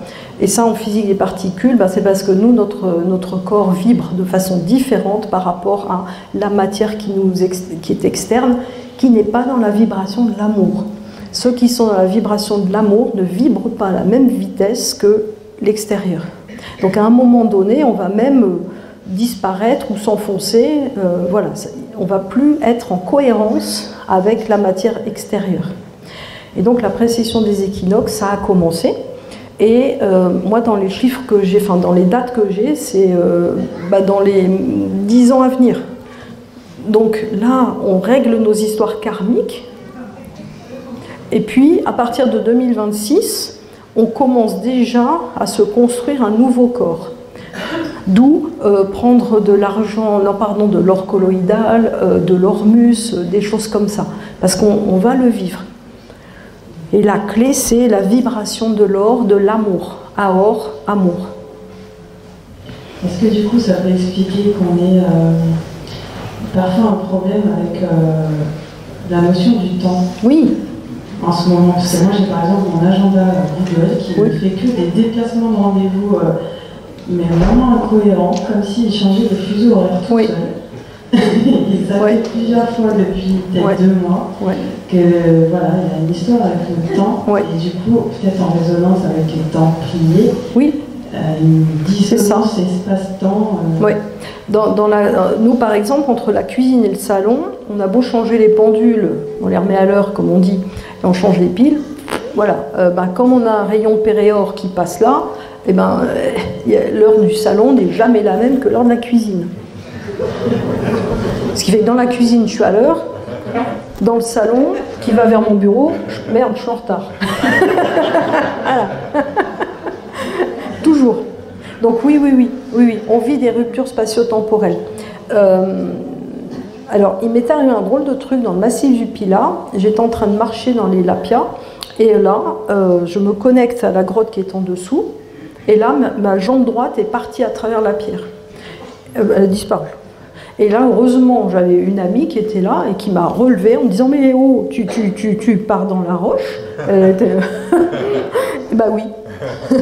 Parce que ma densité n'était plus celle des molécules composant la roche.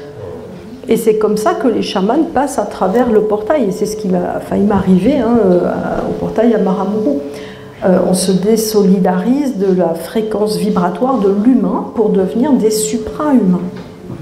Et ça, c'est ce qui va se passer. Il semblerait que ça soit d'accord.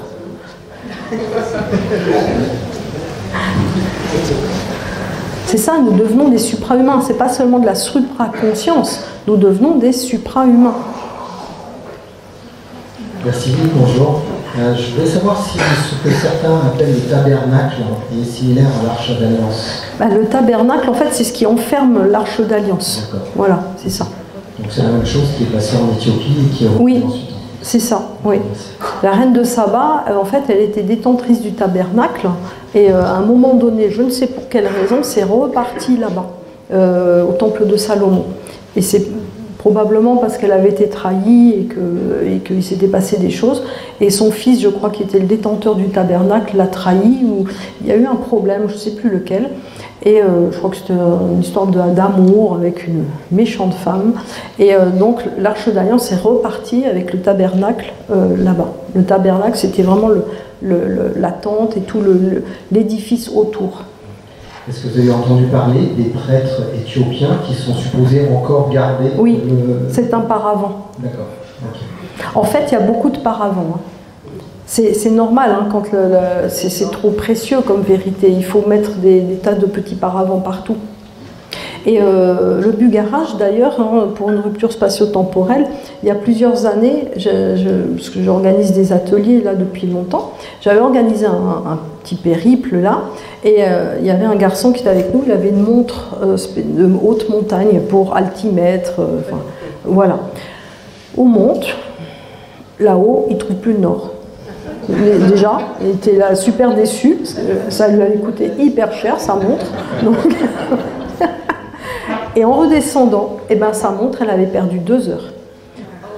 Ça veut dire que nous, on était à une certaine heure, et il redescend, il dit, oh bah dis donc, on est monté super vite, on est redescendu super vite, alors nous on était sur les genoux, et le temps nous a paru hyper long, et ben non, en fait, lui, ça s'était arrêté, il avait perdu 2 heures.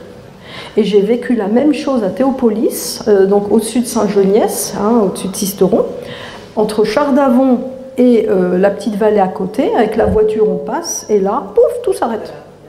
Tout s'arrête, on est tombé en panne de voiture, on écoutait la radio, pouf, tout s'est arrêté, et quand on a redémarré, évidemment, toutes les pendules étaient remises à la même heure, mais des pendules qui n'étaient pas synchronisées ensemble.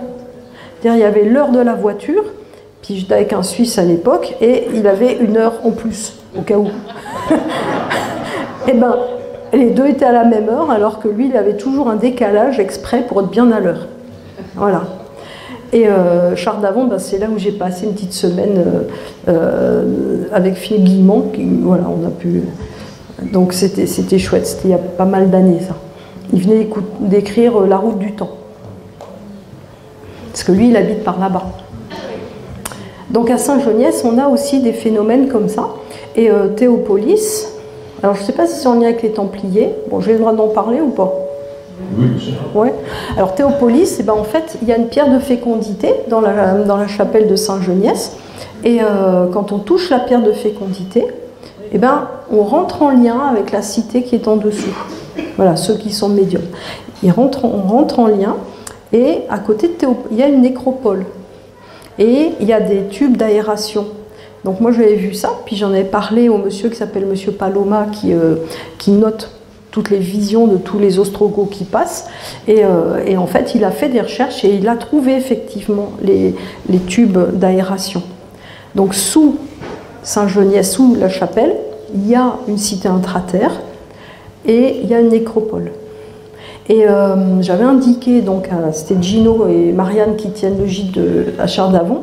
Gino, dont le père était maçon, je lui dis c'est bizarre, écoute, là il y a des escaliers, mais le sol a été comblé.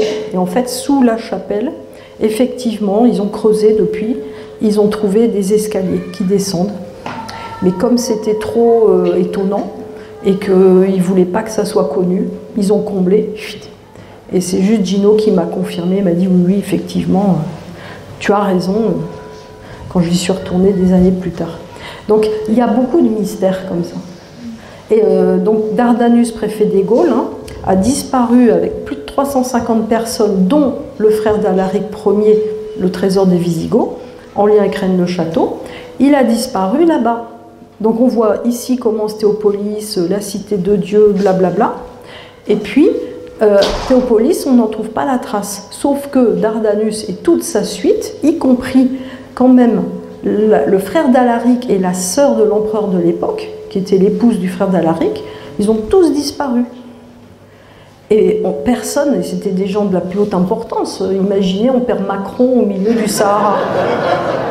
Bon, peut-être qu'on n'ira pas le chercher. Bon, l'exemple est... Non, pardon. L'exemple n'est pas bon. Bon, en tout cas, à l'époque, Dardanus était aimé. Et en fait, donc, il y a Coréard qui a écrit le Gîte sacré du Lion, qui a écrit des livres là-dessus, très très intéressants.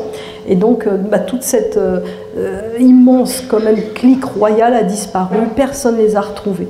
Donc là aussi, intraterre.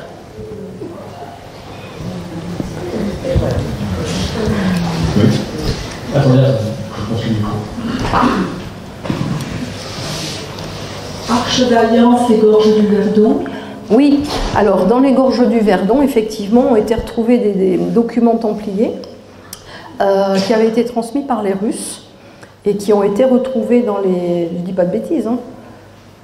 Les Russes dans le Verdon. Oui. Oui, monsieur. La cour des Romanov avait des documents templiers qui ont été transmis à des gens qui les ont cachés dans les gorges du Verdon.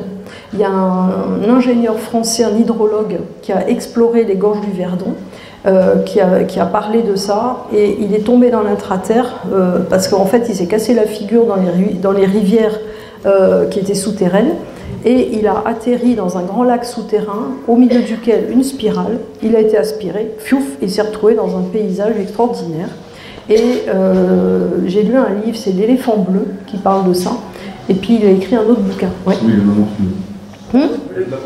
Voilà, le mammouth bleu, pardon. Et oui, parce qu'il s'est retrouvé nez à nez avec un mammouth bleu. Merci.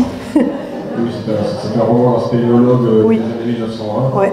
Qui se situe du reste à l'Armitage du Galamus. Voilà, c'est ça. Et donc, il avait fait toute une cartographie, et moi j'avais voulu acheter le truc, mais c'était 500 €, donc j'ai laissé tomber. Voilà. Donc les sources, 500 €. Voilà.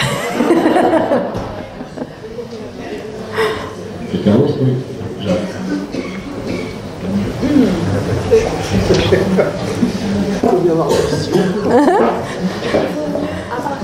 Ah oui, les visions, c'est moins cher. Ah bah oui. Par contre, après, il faut un peu les sourcer.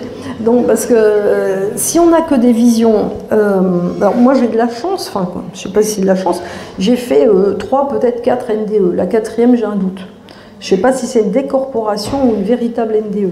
Mais donc, je suis revenue avec des portes bien ouvertes. Mais n'empêche qu'il faut quand même vérifier ces visions. Parce que si on ne vérifie pas, on part vite complètement à côté de la plaque et on n'est pas du tout enraciné. Est-ce que vous pourriez nous parler des liens entre les cathares et les templiers? Développer un petit peu... Oui, alors c'est pas ma grande spécialité. Tout ce que je sais, c'est que les cathares c'est eux qui ont participé avec les templiers à cacher des choses que l'Église voulait absolument récupérer. Par contre, les cathares étaient absolument paisibles et ils prônaient un petit peu comme des valeurs esséniennes qui étaient celles des justes et de l'équité et de l'équilibre entre les hommes et les femmes, alors que les templiers étaient plutôt connus pour être des guerroyeurs. Mais les cathares et les templiers initiés étaient alliés, ils étaient amis. Et ils se relayaient les infos pour sortir de l'œil de Moscou, enfin, à l'époque, hein, pardon Constantin, c'était plutôt, ils sortaient de l'œil de l'Église de l'époque. Donc c'était ça. Et en fait, ils étaient alliés. C'est ce que j'en sais. Il y avait une question là. C'est une question très simple, en fait, il y en avait deux. Mais la première question, vous avez parlé d'encodage ADN, oui. Excellence mort imminente, génome, oui. Donc examens médicaux, je présume. Oui. Est-ce que vous auriez éventuellement passé à un IRM oui. Pour évaluer une surcorrection neuronale oui. entre les parties de dos et oui. au niveau du cortex cérébral? Oui. Ouais. Merci de m'avoir posé la question, parce que c'est comme ça qu'on s'est rendu compte que j'étais neuroatypique. Voilà, et c'est ce que après Korotkov m'a certifié par ses propres analyses. Donc oui, à 21 ans, je fais un AIT. Non, c'est pas 21 ans. À 21 ans, c'est l'embolie cardiaque.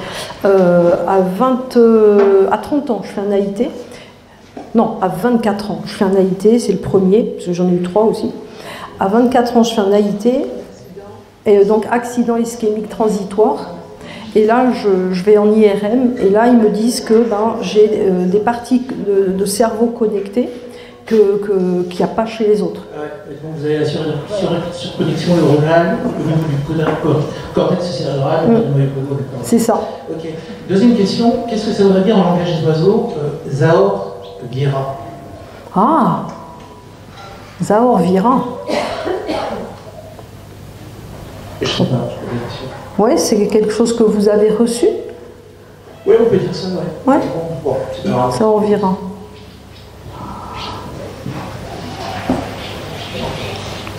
C'est bizarre parce que ça me fait penser à l'alpha et l'oméga, ça me fait penser à Z, c'est comme si il faut virer, il faut revirer. C'est comme un revirement pour retourner vers Aor. Zaor Vira, ça me fait penser à... On est arrivé à la fin de l'alphabet, et donc pour retourner vers la lignée de l'Aor qui est au milieu de tout, il faut virer, il faut revirer, comme aller, ira, vers Zaor, donc reprendre le Z à l'envers, et d'ailleurs c'est pour aller dans la lignée de l'Aor. Moi c'est ce qui me vient, mais c'est encore plus profond que ça. Il y a une ligne... Ah oui, d'accord, merci. Le Z, ça me fait comme une ondulation scalaire, mais qui aurait été un peu comme détournée. Donc il faut retourner dans l'ondulation pour quitter les ruptures de fréquence, pour retourner la lignée de l'or dans sa véritable destinée. Voilà, c'est ce qui me vient. Ça vous parle? Ouais. Ouais, super. Ouf.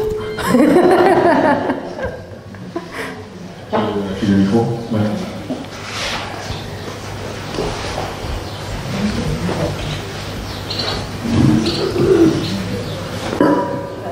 Juste, s'il te plaît, un mot de plus sur les 12 pierres de Saint-Jean dont tu as parlé. Qu'est-ce qu'elles contiennent comme cristaux? Ah oui, alors je ne les sais plus de tête. Parmi elles, on a l'améthyste, l'émeraude, améthyste, émeraude, topaze, le zircon, non pas le zircon, le péridot. Donc améthyste, turquoise, améthyste, émeraude, topaze, péridot, sardoine, sardonyx, et les autres, je ne me souviens plus. Alors dans la hyacinthe, mais ça, la hyacinthe, c'est le péridot, c'est marqué dans l'Apocalypse de Saint Jean. Il faut reprendre le texte. Ouais.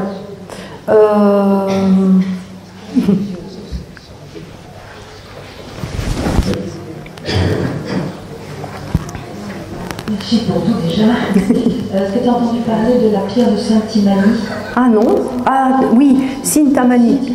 Sintimani, non. Enfin oui, j'en ai entendu parler, mais pas assez pour pouvoir en parler moi-même. On dit qu'elle est assimilée à la lame de Tapache, mais je ne sais pas si c'est vrai. Je sais pas. Moi, ce qui m'est venu là, c'est de travailler avec les pierres de... Zut, ces pierres en verre, ça ressemble à du verre, mais c'est pas du verre. C'est des pierres qui sont fondues et qui ressemblent à du verre. Non, non, non. C'est des pierres qui sont de toutes les couleurs.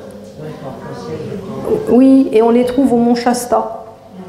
Voilà. Et c'est des pierres qui ont... Il y en a qui disent, c'est rien, c'est du verre. Mais non, c'est pas du verre.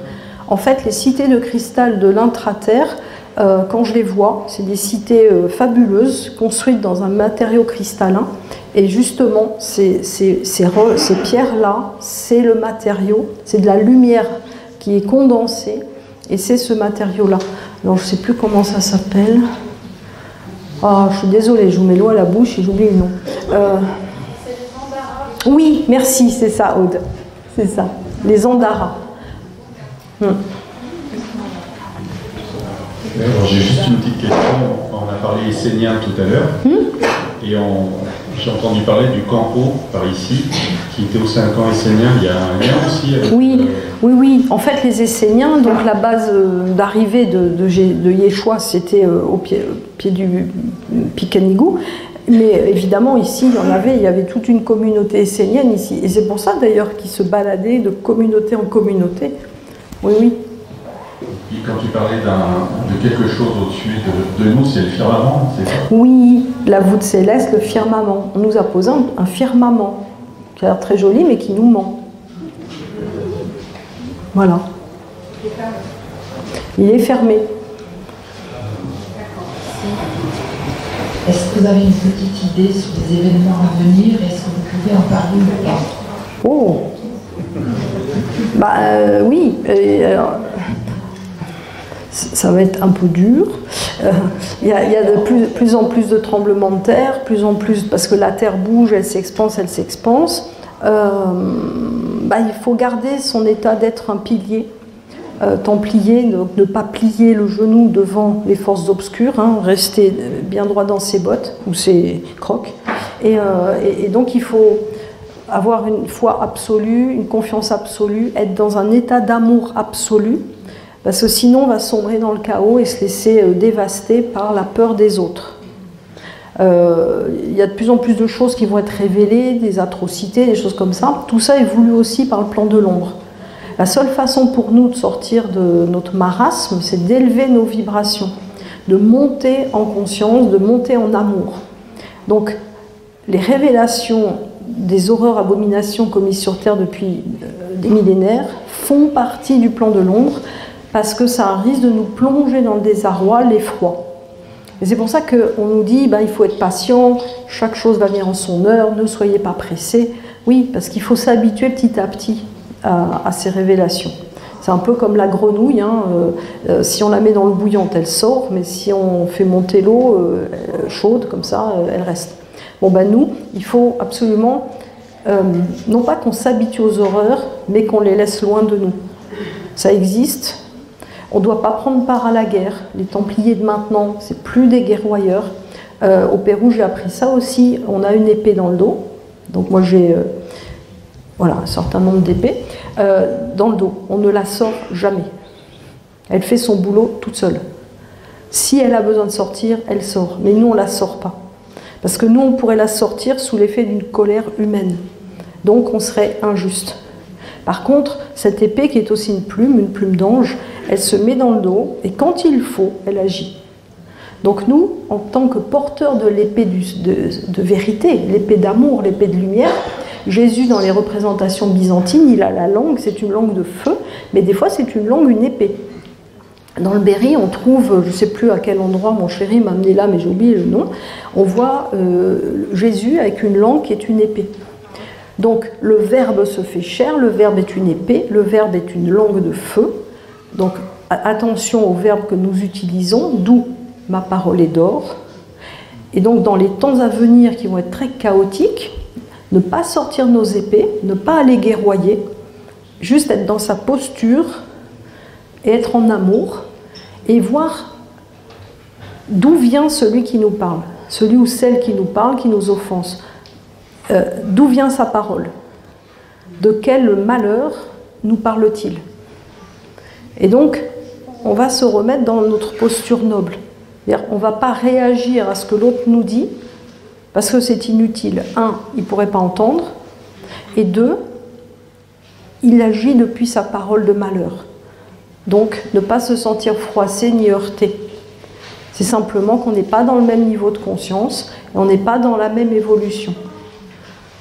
Donc ça va nous demander une posture templière, justement. Nous sommes des protecteurs du Saint Graal. Nous sommes les protecteurs de la lignée du Graal, la lignée de l'ADN que nous portons.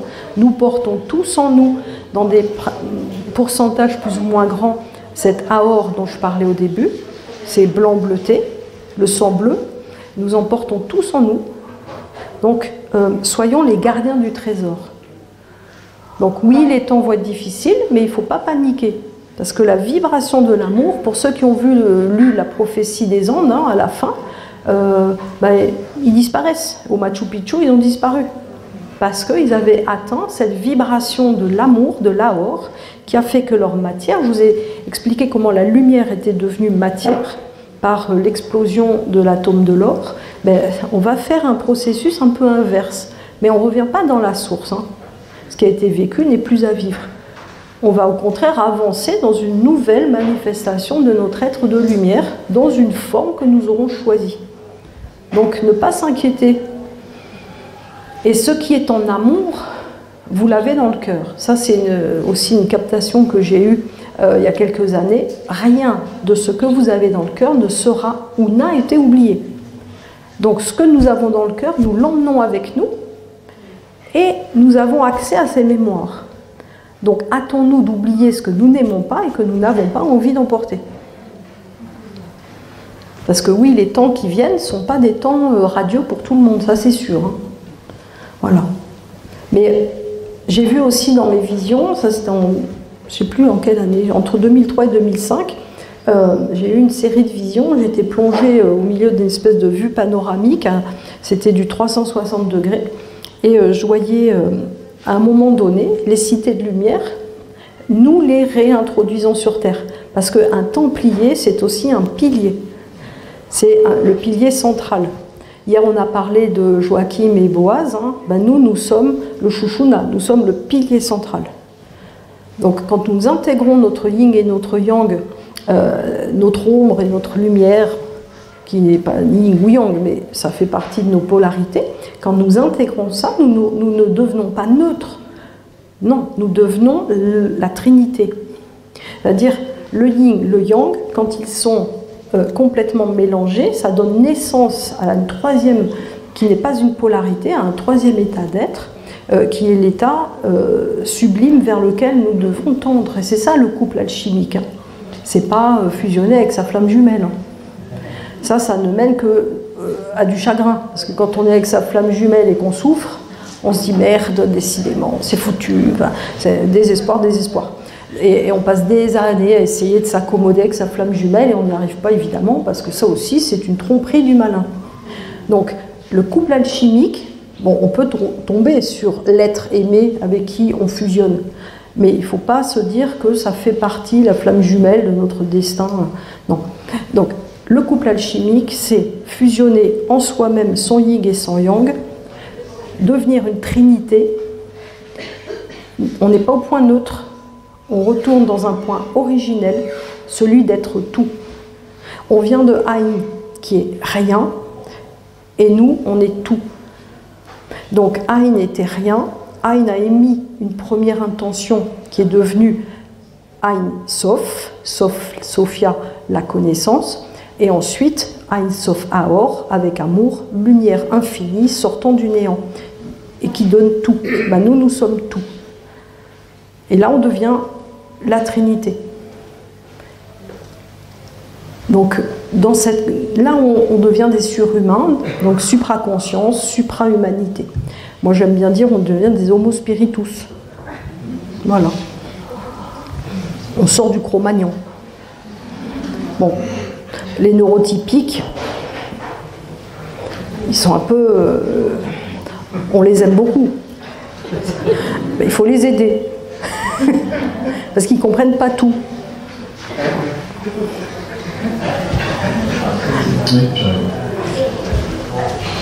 Ah oui, et croire qu'on n'est pas au bon endroit, qu'on n'est pas né à la bonne époque, qu'on est des extraterrestres sur Terre et que vivement qu'on reparte dans la source, ça c'est pas juste non plus, parce que en fait on est au bon endroit, au bon moment pour faire ce qu'on est venu faire. D'ailleurs, nous sommes des porteurs d'amour, des porteurs de lumière, nous sommes des Templiers, des Intraterres, des Piliers, des Gardiens, on peut dire plein de noms, et nous sommes tous nés au bon moment, au bon endroit, dans les bonnes familles, même si elles étaient archi pourries. Parce que il y en a d'entre nous, alors là, voilà, il y en a d'entre nous qui venons du futur, du meilleur futur. Et on est venu sur Terre porteur de ces mémoires du meilleur futur pour incarner dans la Terre actuelle ces valeurs d'amour que nous vivons dans le meilleur futur, dans lequel nous ne retournerons jamais, parce qu'on ne peut pas, parce que c'est plus notre ligne temporelle. Donc on vient de ce meilleur futur, et comme on ne vit qu'au nirvana des cieux dans notre meilleur futur, il y en a d'entre nous qui ont dû s'incarner dans des familles hyper compliquées pour comprendre le marasme de la Terre. Parce que sinon on est fleuris les bisounours et on ne comprend rien. Mais tout est amour. Et là, on se prend des baffes, voilà. Donc on vient naître dans des familles hyper compliquées, et je sais de quoi je parle, parce qu'il faut bien comprendre la réalité du monde terrestre actuel. En l'an de grâce, moi je suis née en 66, voilà, de 1966. Il fallait. Donc on ne s'est pas planté de terre, on ne s'est pas planté d'époque. Non, c'était choisi. On peut se coller des baffes après en se disant mais qu'est-ce qui m'a pris, mais n'empêche qu'on est venu au bon endroit et au bon moment. Ça c'est hyper important de le savoir.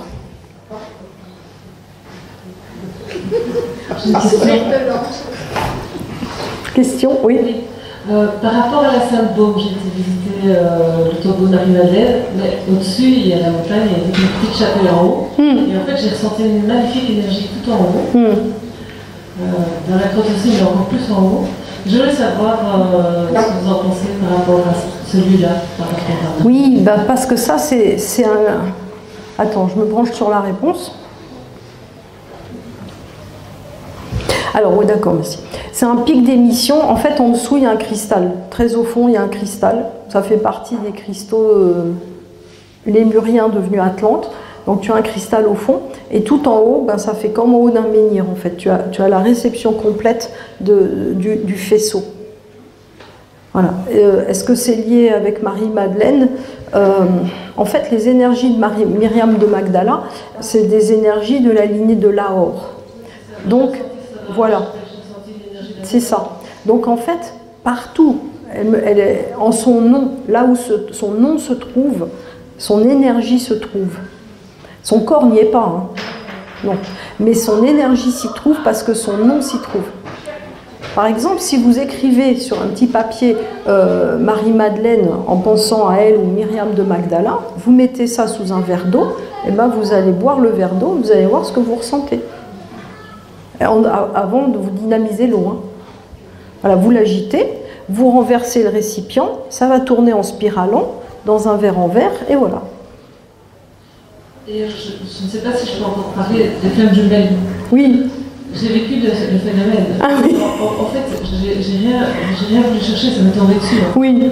Donc voilà, moi je suis mariée depuis 35 ans avec mon mari qui est devant moi. Et j'ai rencontré une femme jumelle il y a 4 ans, ça m'a complètement déstabilisée. Mais oui. Parce que ça a été un changement électromagnétique. Oui. C'est une énergie qui m'a fait surtout terrible. Et ça vous déstructure complètement, il faut travailler des années pour retrouver votre structure. Mais maintenant que je suis guérie de tout ça, parce que j'ai fait beaucoup de chemin par rapport à ça, c'est pour moi maintenant une grâce de l'avoir vécu, parce que j'ai réuni les polarités yin et yang qui m'ont permis de me recentrer. Et donc maintenant je bénéficie de l'avoir vécu cette histoire. Mais pas pendant ces 4 ans-là, ça a été l'enfer. Ah ben ça a dû être l'enfer, parce que, et c'est ce que je reproche, enfin je n'ai rien à reprocher, mais c'est ce que je remarque dans certaines théories des flammes jumelles, où on quitte tout pour aller avec sa flamme jumelle, et on se retrouve dans une apocalypse absolue, et on s'en sort super mal si on quitte tout. Alors que si on le transcende, ben, comme vous l'avez fait, là on se reprend, on récupère notre alchimie intérieure. Et souvent, les flammes jumelles, ben, c'est une partie de nous qui est restée bloquée dans un espace-temps, par exemple dans une autre vie, et on a été, je ne sais pas, moi je vais dire une bêtise, je vais dire, je m'appelais Arthur, voilà, hop, je suis torturée, je perds un fragment de mon âme, ça au Pérou il explique très bien, et là maintenant je vais revenir dans mon incarnation, Nathalie, je vais rencontrer Olivier qui porte le bout d'Arthur. Et là, c'est « Oh mon Dieu, c'est l'homme de ma vie, mais c'est tellement compliqué, au secours, je me sens déchirée, j'ai envie, j'ai pas envie, j'ai envie, rien. » Et en fait, il suffit de récupérer cette part de nous qui est dans l'autre, et on lui rend la part de lui qui est en nous, et voilà. Mais oui, c'est ça. C'est ça, c'est tout à fait ça. J'ai la liste des 12 pieds, si vous voulez. Ah bah oui, bah, si tu veux, tu pourrais la... On va l'écrire. Oui. Est-ce qu'il y avait une autre question?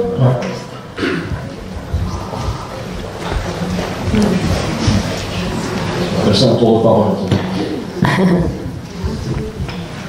Alors, il y a un des deux stylos qui marche et pas l'autre, je ne sais plus lequel. Je crois que c'est celui-là qui marche. Non, c'est celui-là qui marche. Oui, moi, serait plus une remarque par rapport à ce que au niveau de serment sur le pouvoir donner, oui. Au niveau de votre réponse sur les révélations, tout ça. Pour moi, il y a une nuance dans le sens où effectivement, il va y avoir des révélations extérieures, quoi, mais c'est pas. Je pense qu'il y a encore une vision plus unique de croire que c'est que extérieur en fait. Et parce qu'en fait, ça correspond à tout le psyché qu'on a, tous les schémas anciens à l'intérieur de nous qu'on a encore, avant de passer à travers les pierres, ou je sais pas, je pense qu'il va falloir se imager à travers les dents. Et c'est ça les révélations totales extérieures que chacun de nous à l'échelle individuelle. Quoi. Ouais. Et c'est grâce à ça, et cet amour du chemin, cet amour de chaque étage de vibration, aussi pourri soit-il, par rapport à la clé qui nous apporte, c'est ça qui va nous élever et nous permettre peut-être cet état au final. Mais voilà, il y a une nuance pour moi ne pas vendre qu'en fait, dans pas longtemps, on va traverser les pierres sans faire le taf, quoi. Non, non, c'est ce que je disais. En fait, il faut garder à l'intérieur de soi une posture d'impeccabilité. Et ceux qui vont souffrir, c'est ceux qui ont encore en eux des petites scories. Et par exemple, en ce moment, il y a beaucoup de révélations sur les incestes, les viols, les enfants maltraités, toutes ces choses-là. Et ça nous permet effectivement de se libérer, nous, de notre transgénérationnel où on a tous vécu des choses comme ça. Voilà. Mais donc, il ne faut pas être déstabilisé. Ce que je disais, c'est ça, c'est ne pas être déstabilisé par ce qui va se passer de révélation et de garder sa posture d'impeccabilité et sans s'exclure de ce qui se passe, mais juste être un observateur de ce qui se passe. Effectivement, si ça nous touche, se poser la question, qu'est-ce qui est touché en moi et d'où ça me vient? Et moi, dans les déprogrammations que je fais, puisque je travaille aussi comme ça, hein, je travaille dans la déprogrammation, reprogrammation, je travaille avec les mémoires transgénérationnelles,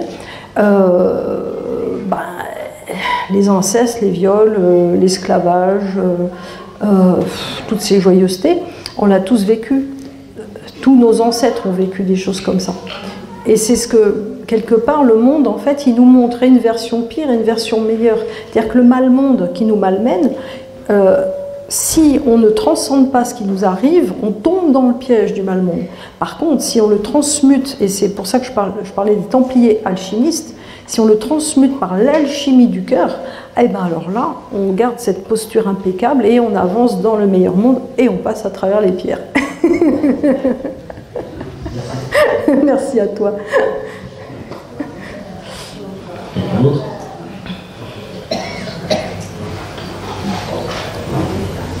Est-ce que vous pourriez nous parler du Bugarash et du cristal du Bugarash dont vous avez parlé tout à l'heure?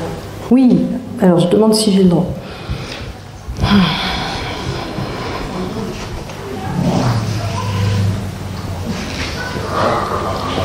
Ok. Alors, sous le Bugarash, c'est connu maintenant, il y a un lac. Il y a un lac. Et il y a bien longtemps, des militaires d'ailleurs ont essayé de l'explorer, ce lac, et ils sont revenus dans des sacs plastiques, hein, ils sont revenus sous housse. Voilà. Parce qu'en fait, au bout du lac, il y a un tunnel.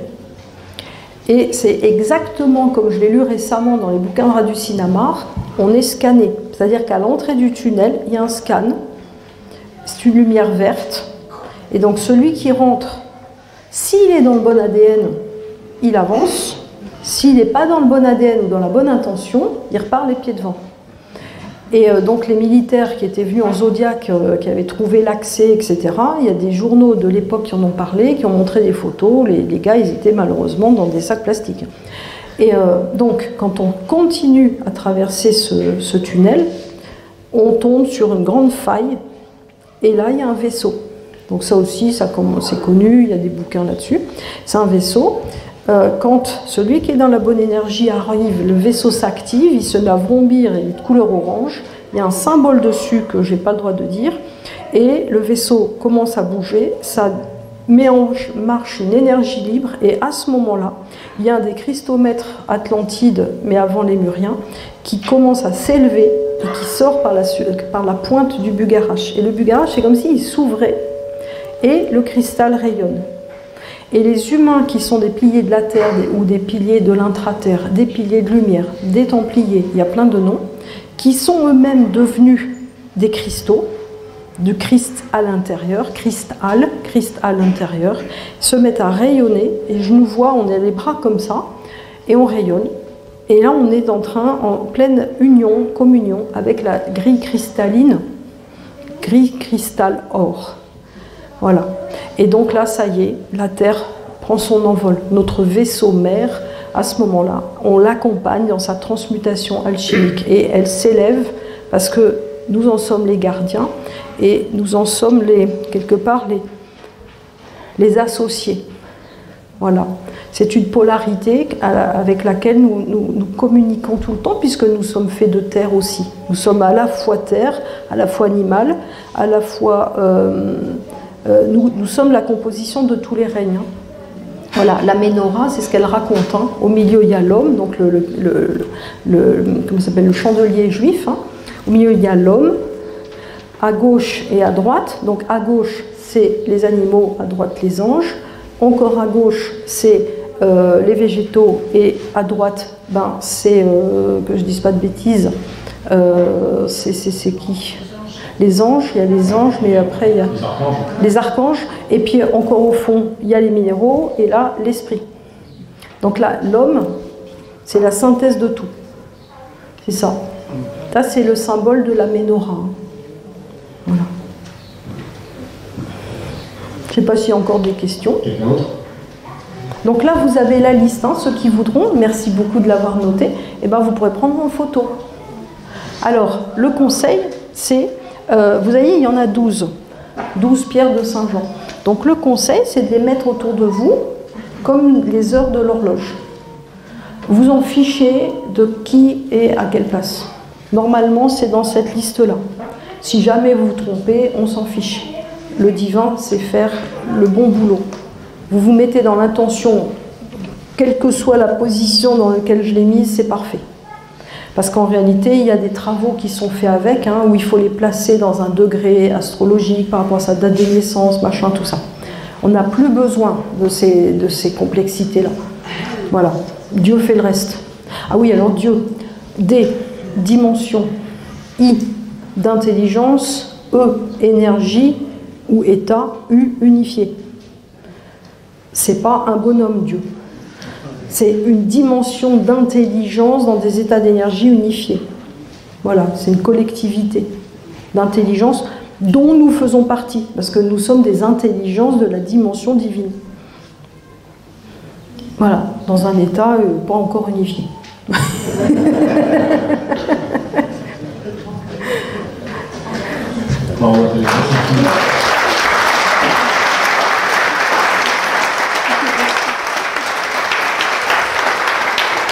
Merci.